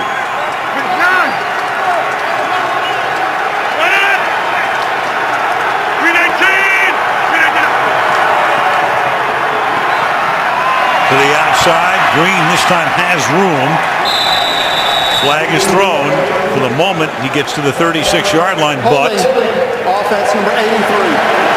10-yard penalty, second down. It's Tom Crabtree for the hold instead of a first down, second and long.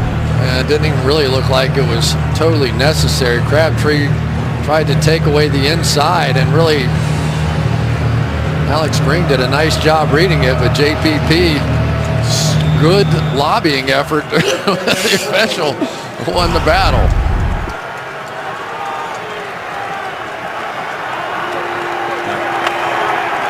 Dubious call. Good way to put it, lobbying. Sometimes, you never know. Made a contribution somewhere. Second and 20, the ball at the 15. And Chase Blackburn is in the middle of that as Alex Green takes it for about 3. Do you find Blackburn to be quite as remarkable a story as I do? I mean, this guy is out of football. He's begging people to give him not a job, just a tryout. He's trying to go find anybody that'll give him a chance, and the Giants bought him in. Okay, we'll let you play a little special teams. Ends up the Super Bowl hero and really the heart and soul of this defense. He was out of football. St. Louis wanted to work him out. Spagnuolo called him, and Steve was the head coach at St. Louis last year. Chase was changing diapers when the call came.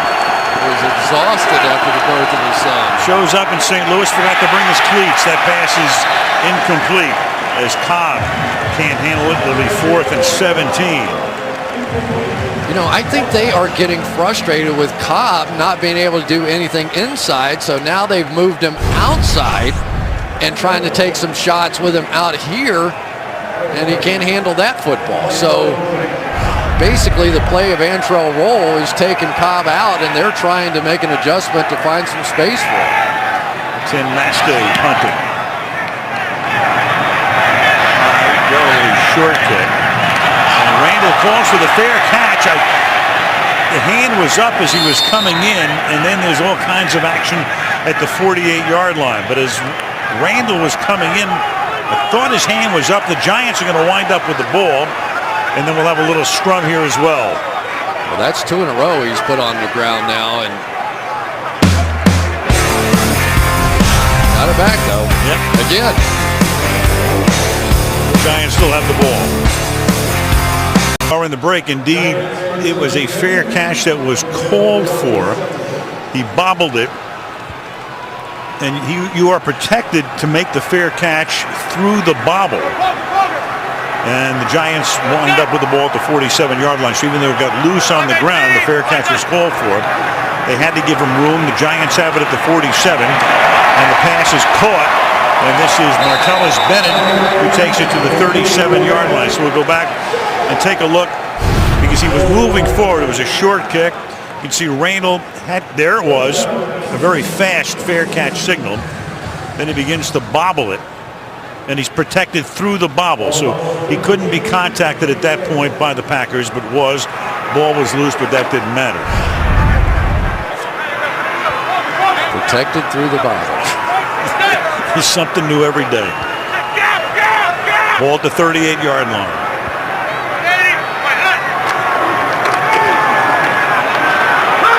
And Manning will throw, and that's caught by Nix, who spins away. There's a penalty on the play. For the moment, to the 8-yard line he goes. There's a flag back at the 32-yard line.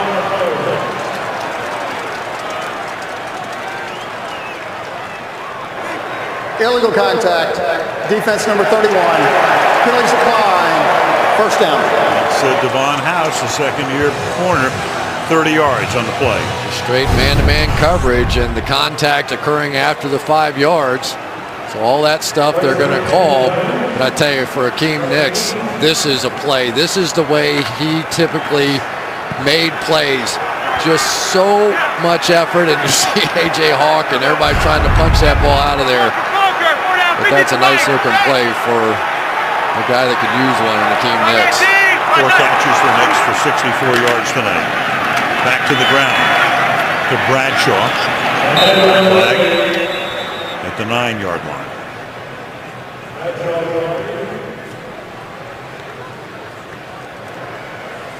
Illegal use of hands to the face. Defense. 5 yard, half of this is a goal from the end of the run. Automatic first down.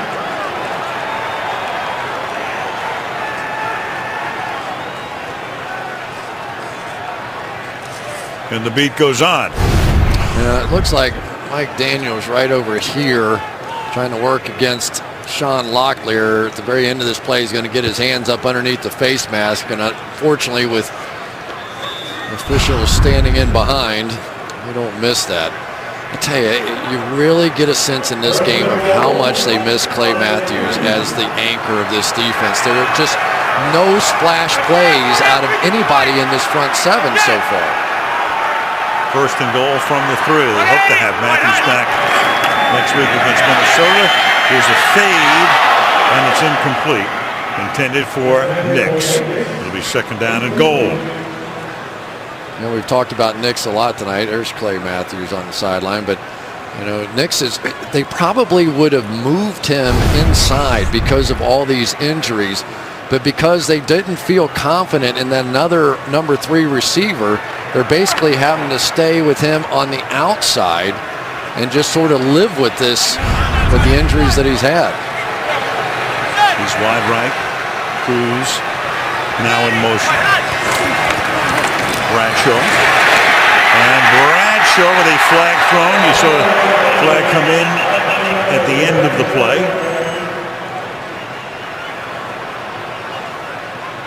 Holding. Offense number 65. 10-yard penalty. Second down. So left tackle will Beatty. Working on Ryan Pickett, and again, you get your hands out on the edge, and they're going to see it. Gets his arm and hands out around that right shoulder pad, and sometimes, you know, we talk about passing lanes. Sometimes for the officials, it's viewing lanes, and that just happened to be the proper viewing lane. Second and goal. The Giants, the 7th lowest in the red zone coming into tonight, but 4 for 4 in the red zone. So they've been perfect tonight. Trying to make it 5 for 5. Second down and goal with the ball at the 13-yard line. And Manning throws that one at the feet of Bradshaw. It'll be third down, third and goal. Yeah, it looks like Frank Zombo had that one sort of figured out. And Eli had it figured out that he had it figured out and just threw it down in the dirt. So it's not, you know, it's not that they're not well coached and they do all these things, but you know, we haven't seen tonight the ability of the Green Bay Packers to get into who they are defensively. You know, one of the top sack teams, but outside of Clay Matthews, nobody has more than 3 sacks. I mean, they send guys from the secondary and blitzing everywhere and doing all these things. And tonight, they haven't had a chance to do it. They haven't gotten into their style of defense. Minus Woodson as well, minus Shields as well. 3 starters right there. The pass is caught, and the ball is loose at the goal line. Nix makes the catch, and the call will be down by contact inside the 1. This is an interesting call because I'm not sure anything was on the ground when he reached out to do that. He sort of landed on top of the defender. Let's take a look. The tackle's made. He rolls around, is on. By the time his backside hits first, is the ball reached across the goal line there? Well, it's not ruled a touchdown on the field. The crowd, of course, is seeing the replay, which means it can be challenged. If it was a scoring play, then obviously it would go upstairs to begin with. But Coughlin wants to challenge it. Otherwise, it's going to be 4th down and goal. This is as close as it gets because as Nix is tackled, remember, anything but the hand or the foot. So the first thing that's going to go down is his left buttock. That'll be the first thing right there. Now, if they stop it right there, he has a touchdown because any part of the ball touches any part of the goal line, it's a touchdown. Here's McCauley. After review, the ball crossed the plane of the goal line prior to running down. Touchdown. 3 seconds to 3 minutes, 36 seconds. New York is not charged with a timeout. And that means that Coughlin doesn't have to call a 4th and goal play here.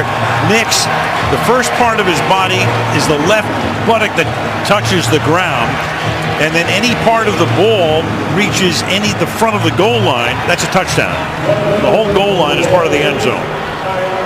And you recall the conversation between Akeem Nicks and Victor Cruz that they had to pick it up. They had to get back to being the dynamic playmakers that they were in the past, and they certainly have.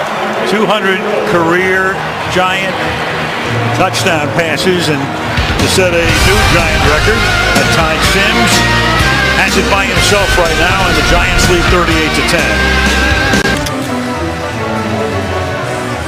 Warren commercial, they put that up on the board. Crowd loves it. Eli at 200. Sims at 199. Back to Charlie Connolly at 173. Fran Tarkenton and Y.A. Tittle rounding out the Giants' top 5 career touchdown passes.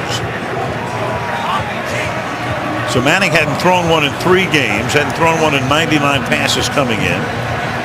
Some Giant fans were getting nervous the way the team was playing. Of course, after tonight now, the Jets can go back to owning the tabloids all week long, which I'm sure they're really thrilled about.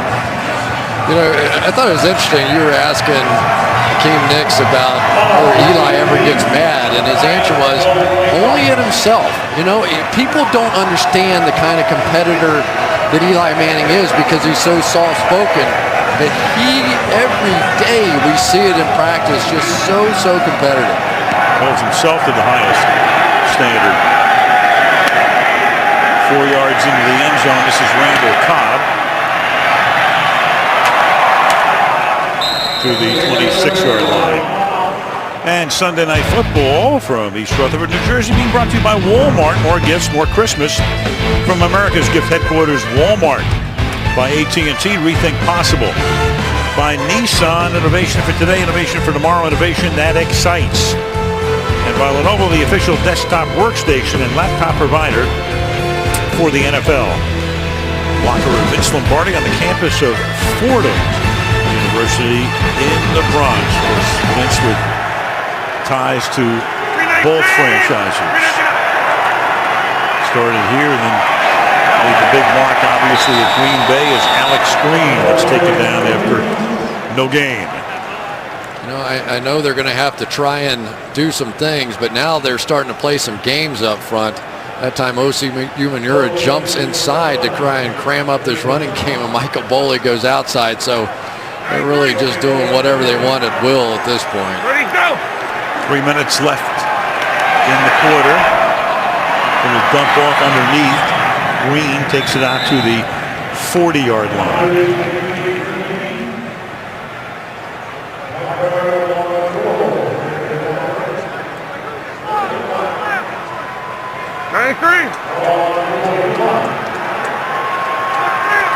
Ready, go!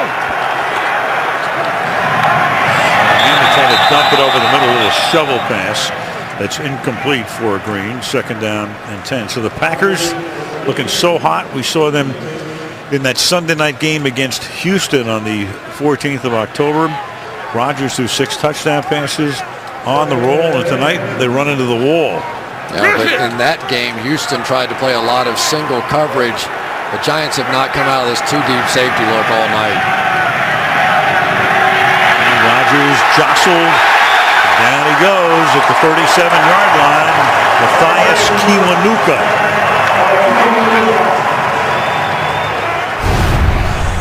Well, we'll start on the outside. Here's Antrel Roll jamming Cobb again, then falling back underneath in coverage. That was pretty good protection that time, Alan. They just didn't have anybody open anywhere to throw the ball. You know, we haven't talked yet about some of the guys down the field, but this Stevie Brown has helped a ton on the back end and coverage, too. 5 sacks for the Giants tonight. Rodgers has been sacked 37 times this season. And he's able to scramble away and then throws, and the ball is caught at the 37-yard line by Jermichael Finley. And Jason Pierre-Paul is down on his hands and knees. And so is Kenny Phillips. So 2 Giants are hurt at the moment. Both injured Giants back on the bench now. Kenny Phillips, who hadn't played since the end of September with the knee injury. Same knee there. Wasn't contacted on the play. And then Jason Pierre-Paul was down for about a minute. He gets up and goes over to the sideline. The tough part for Kenny Phillips was that he really wasn't contacted at all, just running across the field and then just stopped and sort of fell to the ground. And that's a big blow because once they got back in this 3 safety look, they've been fantastic tonight.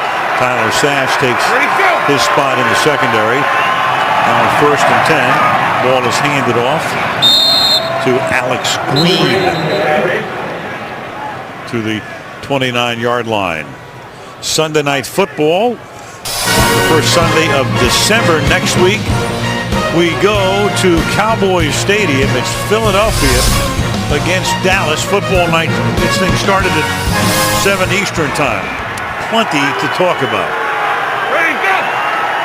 Eagles Cowboys next Sunday night. And Rodgers throws, and that's caught. And that's Jordy Nelson, who had a loud beginning but has been pretty silent since. Tackled there by Webster. Just the pressure gets him. Going to get a little out and up move like this, and he's going to be open for a possible touchdown here. And because the pressure, Aaron Rodgers just unable to take advantage. Nelson caught that 61-yard touchdown on the Packers' first quarter drive to tie the game, and that's his first catch since. Final minute of the quarter. And Rodgers' pass is low and incomplete. 2nd and 10. You know, sometimes as a quarterback, when you've been under siege all night, you rush your delivery, and you could see Aaron sort of step up quickly and try and get that one out of his hands, almost anticipating some kind of pressure that just wasn't there.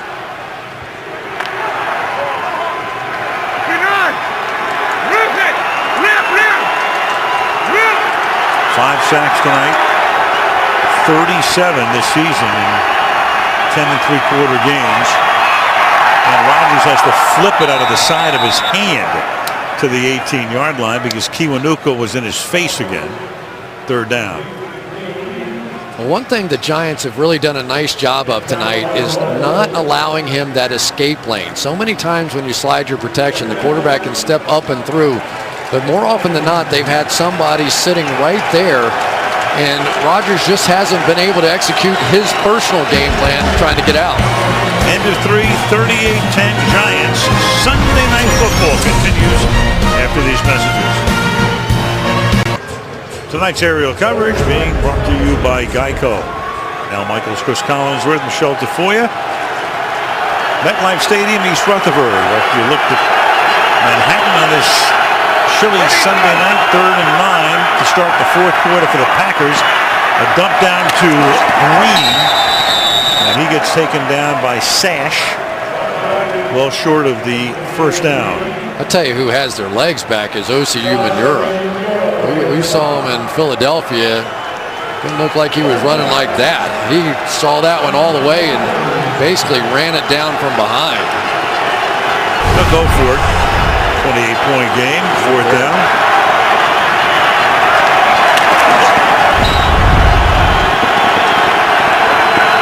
From the 14. 4 Giants coming. Rodgers who throws. It's tipped by Blackburn and incomplete. Staying right with Jermichael Finley to bust it up and give the Giants the ball on downs. 38-10 in favor of the Super Bowl champions. Tom Coughlin, 60-7. Regular season when the Giants lead at the end of the 3rd quarter. Some of those leads have been 1 point. Tonight's lead is 28 points. Good chance to go to 61-7. From the 14-yard line. This is Andre Brown to the outside.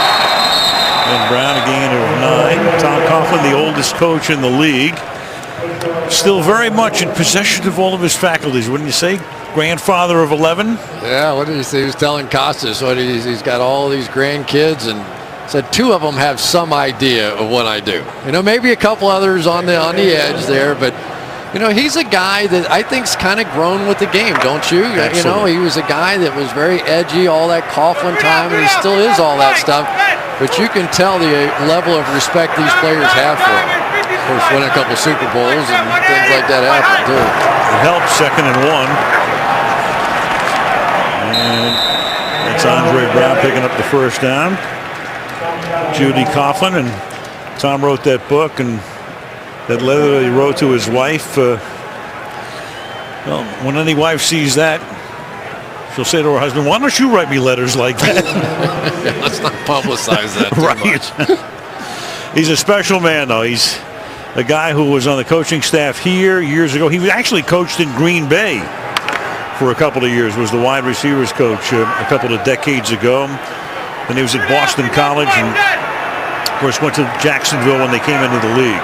Used to go head-to-head with Bill Belichick every day. Right. I bet you that was a show.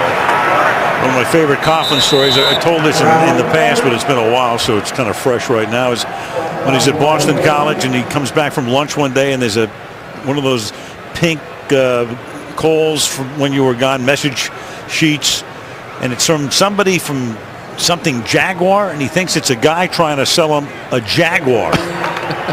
Turns out to be from the guy who was at that point putting the Jaguars operation together, and that led to Tom getting the Jacksonville Jaguars head coaching job. And you wonder what they think now, seeing all the success he's had since he left there. I just wonder if he drives a Jaguar. 2nd and 11. And the pass is incomplete. It'll be 3rd down and 11.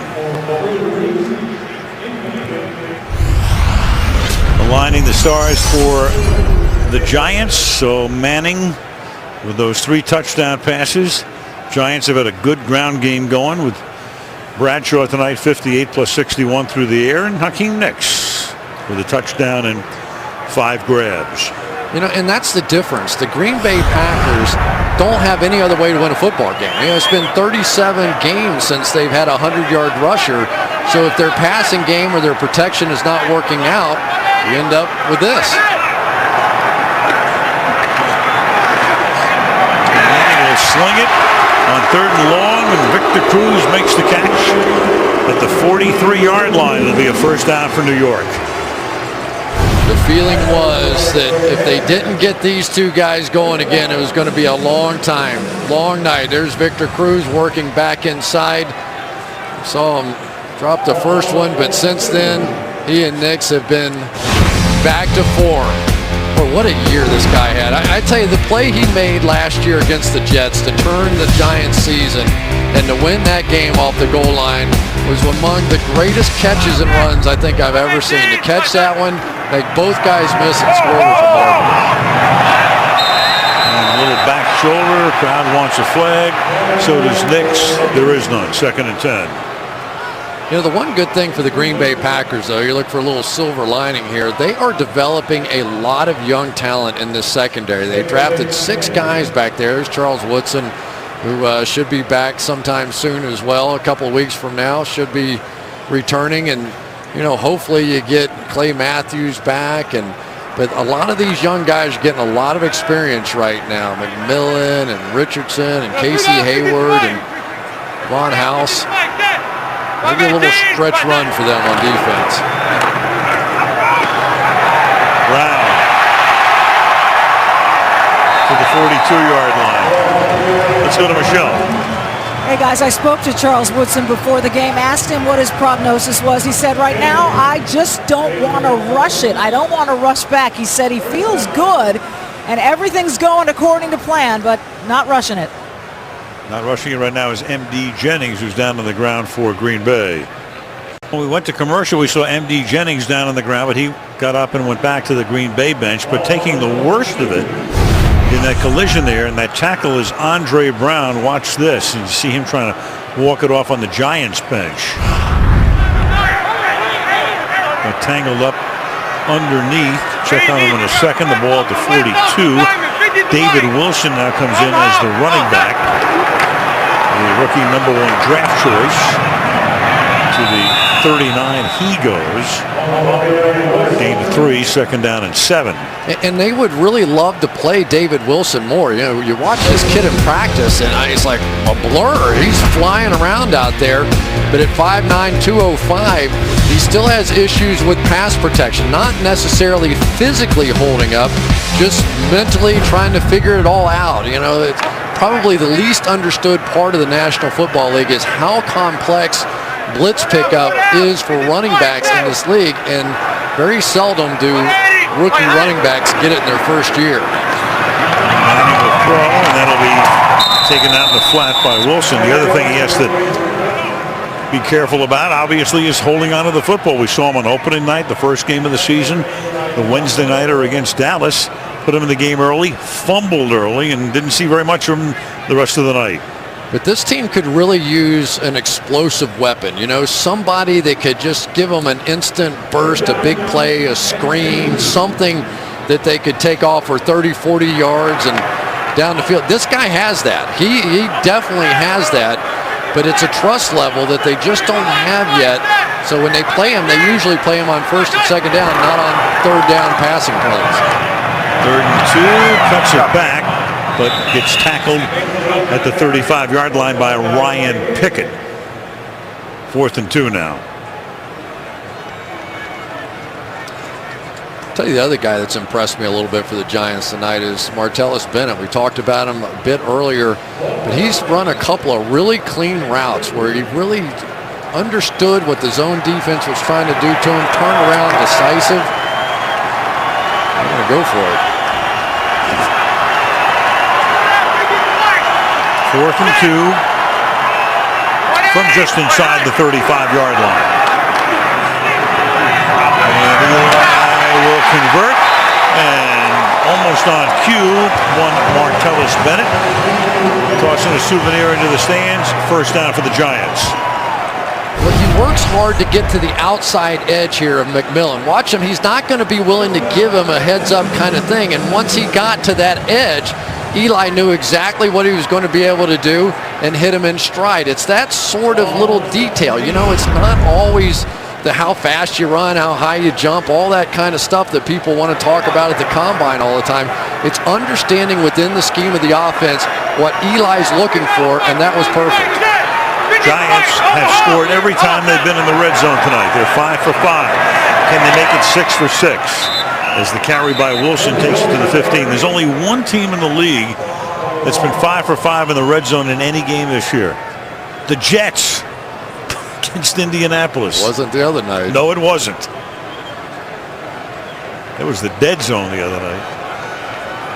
Well, it happens, you know, and you're this time of year, and you know, you just see a few of them anymore. I tell you, the thing I see more than anything out is if teams can hold their offensive line together and not have key injuries, that seems to be what destroys teams faster than anything.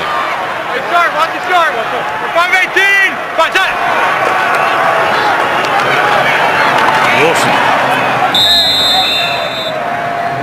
Got 3 more. Well, we saw Ted Thompson before, the GM of the Packers, and there's Jerry Reese, another guy who you don't read a lot about or see a lot. He would be the antithesis of attention-starved, but he has done a heck of a job as the Giants' major domo in terms of compiling and constructing and revamping this roster. I remember when they drafted Jason Pierre-Paul, and everybody said, "What? Another pass rusher? What are they doing?" Worked out all right.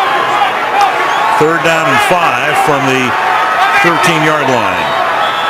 And Eli, with that play clock going all the way down, takes a timeout. 6.5 to go, and the Giants well on their way to a win. Season in New York, always special. Not for the Green Bay Packers, though, on this Thanksgiving weekend, as the Giants lead it by 28, have a 3rd and 5 at the 13-yard line. And Manning will throw, and the pass is incomplete. And taking a shot was Bennett, and a flag comes in for the hit at the end of the play. So that would have made it Green Bay ball, but instead we're going to assume it's the late hit on Personal McMillan. Foul, unnecessary roughness, hit on a defenseless player. Defense, number 22. It's the rookie McMillan out of the University of Maine. Come into the post in the NFL. think they're going to get a, looks like is that a helmet-to-helmet shot here? Yes, sir. Yep. Yes, sir.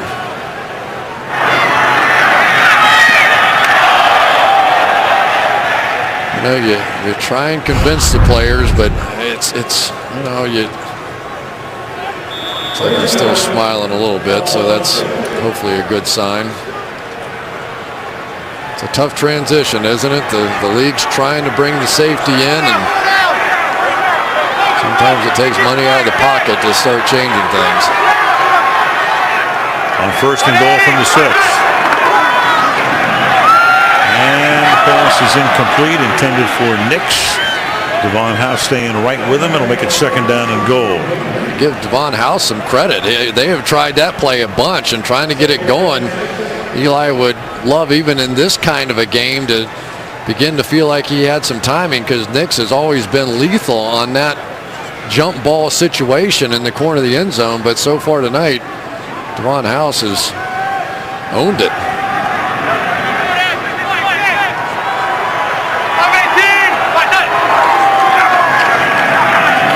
And this is Wilson. Stopped at the 5-yard line. So the Packers are going to be a gain back of Chicago after the Bears win today. And as you can see, you've got 4 of the remaining 5 games for Green Bay are inside that division. 2 in Minnesota, 1 with Detroit, and then they go to Chicago on December 16th. And they have already beaten the Bears. So assuming they stay 1 back and win that game, they would own the tiebreak. I'll tell you what sticks out to me on that schedule. Every one of those teams have tremendous pass rushers, and that is going to be the challenge. 16th play of the drive, and this is Wilson is going to take it to the 1-yard line, and that's going to make it 4th down.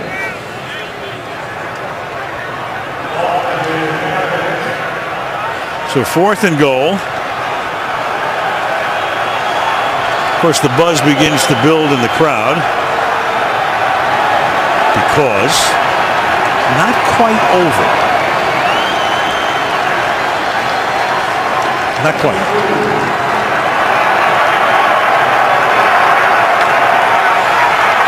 If you know what I mean. I'm trying not to go down every alley that you try and take me down. No lights in this one. They throw a pass that gets knocked down, but a flag is thrown. Devon House is there with Nix. The pass was deflected. Now what? If it's tipped, there can't be interference. So thus you've got the... Ball was definitely tipped. Yep, no question. There's no foul for defensive pass interference. The ball is tipped. First down, Green Bay. Timeout. Underwhelming, but the ball goes back to the Packers. Well, Aaron Rodgers had been on a real hot streak, beginning with that Sunday night game in Houston, but comes to an end tonight. Sacked 5 times. 14 of 25 for 219. Graham Harrell, the backup quarterback, will take over the rest of the way with the ball at the 2-yard line. 3 backs in the backfield.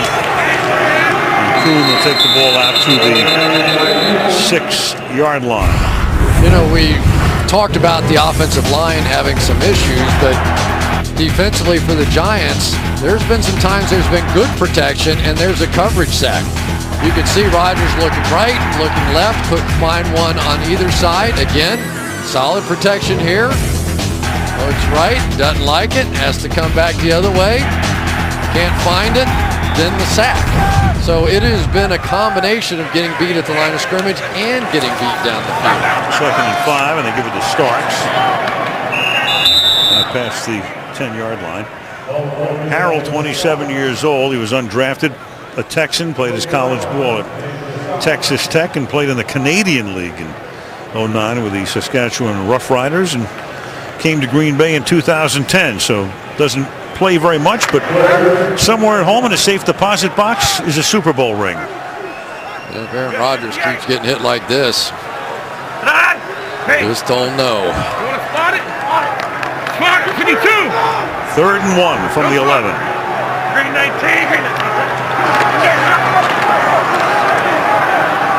And Starks will take the ball out to the 16. 3.5 left, then we go to Michelle again. Well, Kenny Phillips, the Giants safety, you know, he came into this game with that 6-game streak of not playing because of a sprained right MCL. They decided to sit him for the rest of the night, Al, because they reevaluated that knee.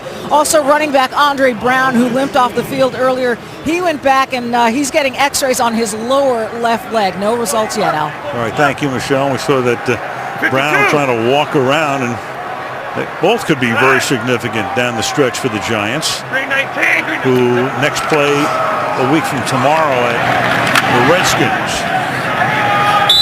Taking this one up to the 21-yard line is Alex Green. How about RG3 the other day in that game? That young man is going to be something, isn't he?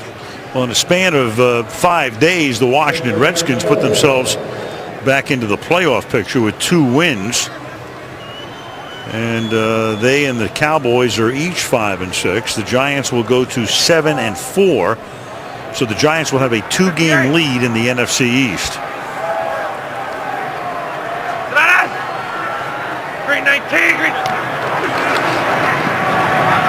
And this is Starks. And he gets taken down by Hill. 2-minute warnings coming. The Giants have some tough games ahead, though. They go to D.C., and then they've got road games down the stretch, both in Baltimore and Atlanta. Won't be easy. 2-minute warning, but this one's been pretty easy. 38-10, New York.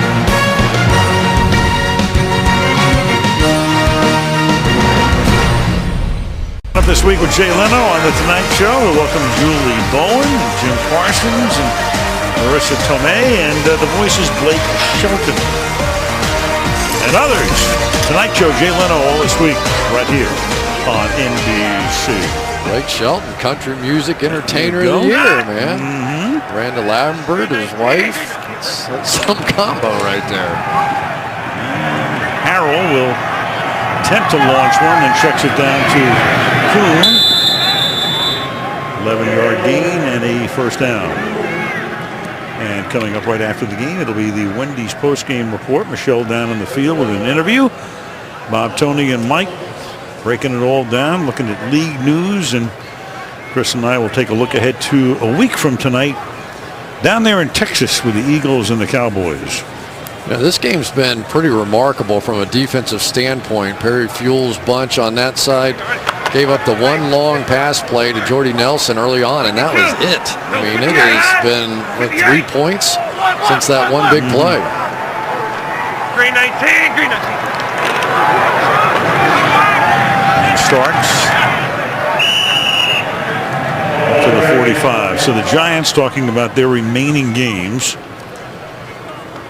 A week from tomorrow night at Washington. Then New Orleans comes in here. Then 2 tough ones at Atlanta and at Baltimore. You can see the records of those 2 teams. And then their final game of the season here against the Philadelphia Eagles. But you can't underestimate the significance of this win. I mean, this is a tough opponent on a big winning streak. You're not playing well. It's beginning to look like maybe the division is going to be packed in together, and they come in and blow out the Packers. Yep. Unexpectedly. Figured to be a much closer game. A lot of game balls to pass around for the Giants, but I thought the best news for them tonight was the fact that this offensive line looked like the Giants' offensive line again. They struggled against the Cincinnati Bengals, got healthy, I guess, during the bye week, got the running game going. OCU Manura had a nice night tonight, big sack fumble. But the big guys up front are really the difference from beginning to end. Almost no pressure on Eli all night. Right, only 1 sack, had plenty of time, and that running game was big. 148 yards and averaging almost 5 yards a carry for the Giants. And that pass is incomplete, intended for DJ Williams. Playoff picture right now as we begin to wind down. End of November here. Falcons are 10-1, winning today. 49ers go to New Orleans and win today. Bears go to 8-3 after routing Minnesota. And then there are the Giants. You've got Green Bay and Seattle at the moment would be the wild cards. Seattle by virtue of the tiebreak. Tampa Bay and Minnesota also 6-5. Washington, New Orleans, and Dallas still in the picture. And Mastay will send this punt out of bounds. With 13 seconds left. One play will do it, and the Giants will snap that little 2-game slide, and will have snapped Green Bay's 5-game winning streak.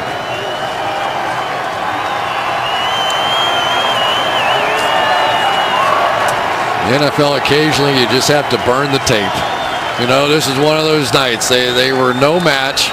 I think the big issue for the Packers, you know, they're on their third tackles now. Don't forget, Brian Bulaga, of course, out, but Derek Schrod, the #1 pick from a year ago, out as well. So they're having to move guards to tackles, and, you know, you hope that it keeps getting better as they go along. But so much of Aaron Rodgers' success is the ability to get 5 receivers out, and the more they have to help in pass protection, the more their offense looks different. Game ends in the victory formation for the New York Giants, who go to 7-4. Same record that the Packers will now have, as the Giants dominate 38-10, the final score. The Wendy's post-game report coming right up.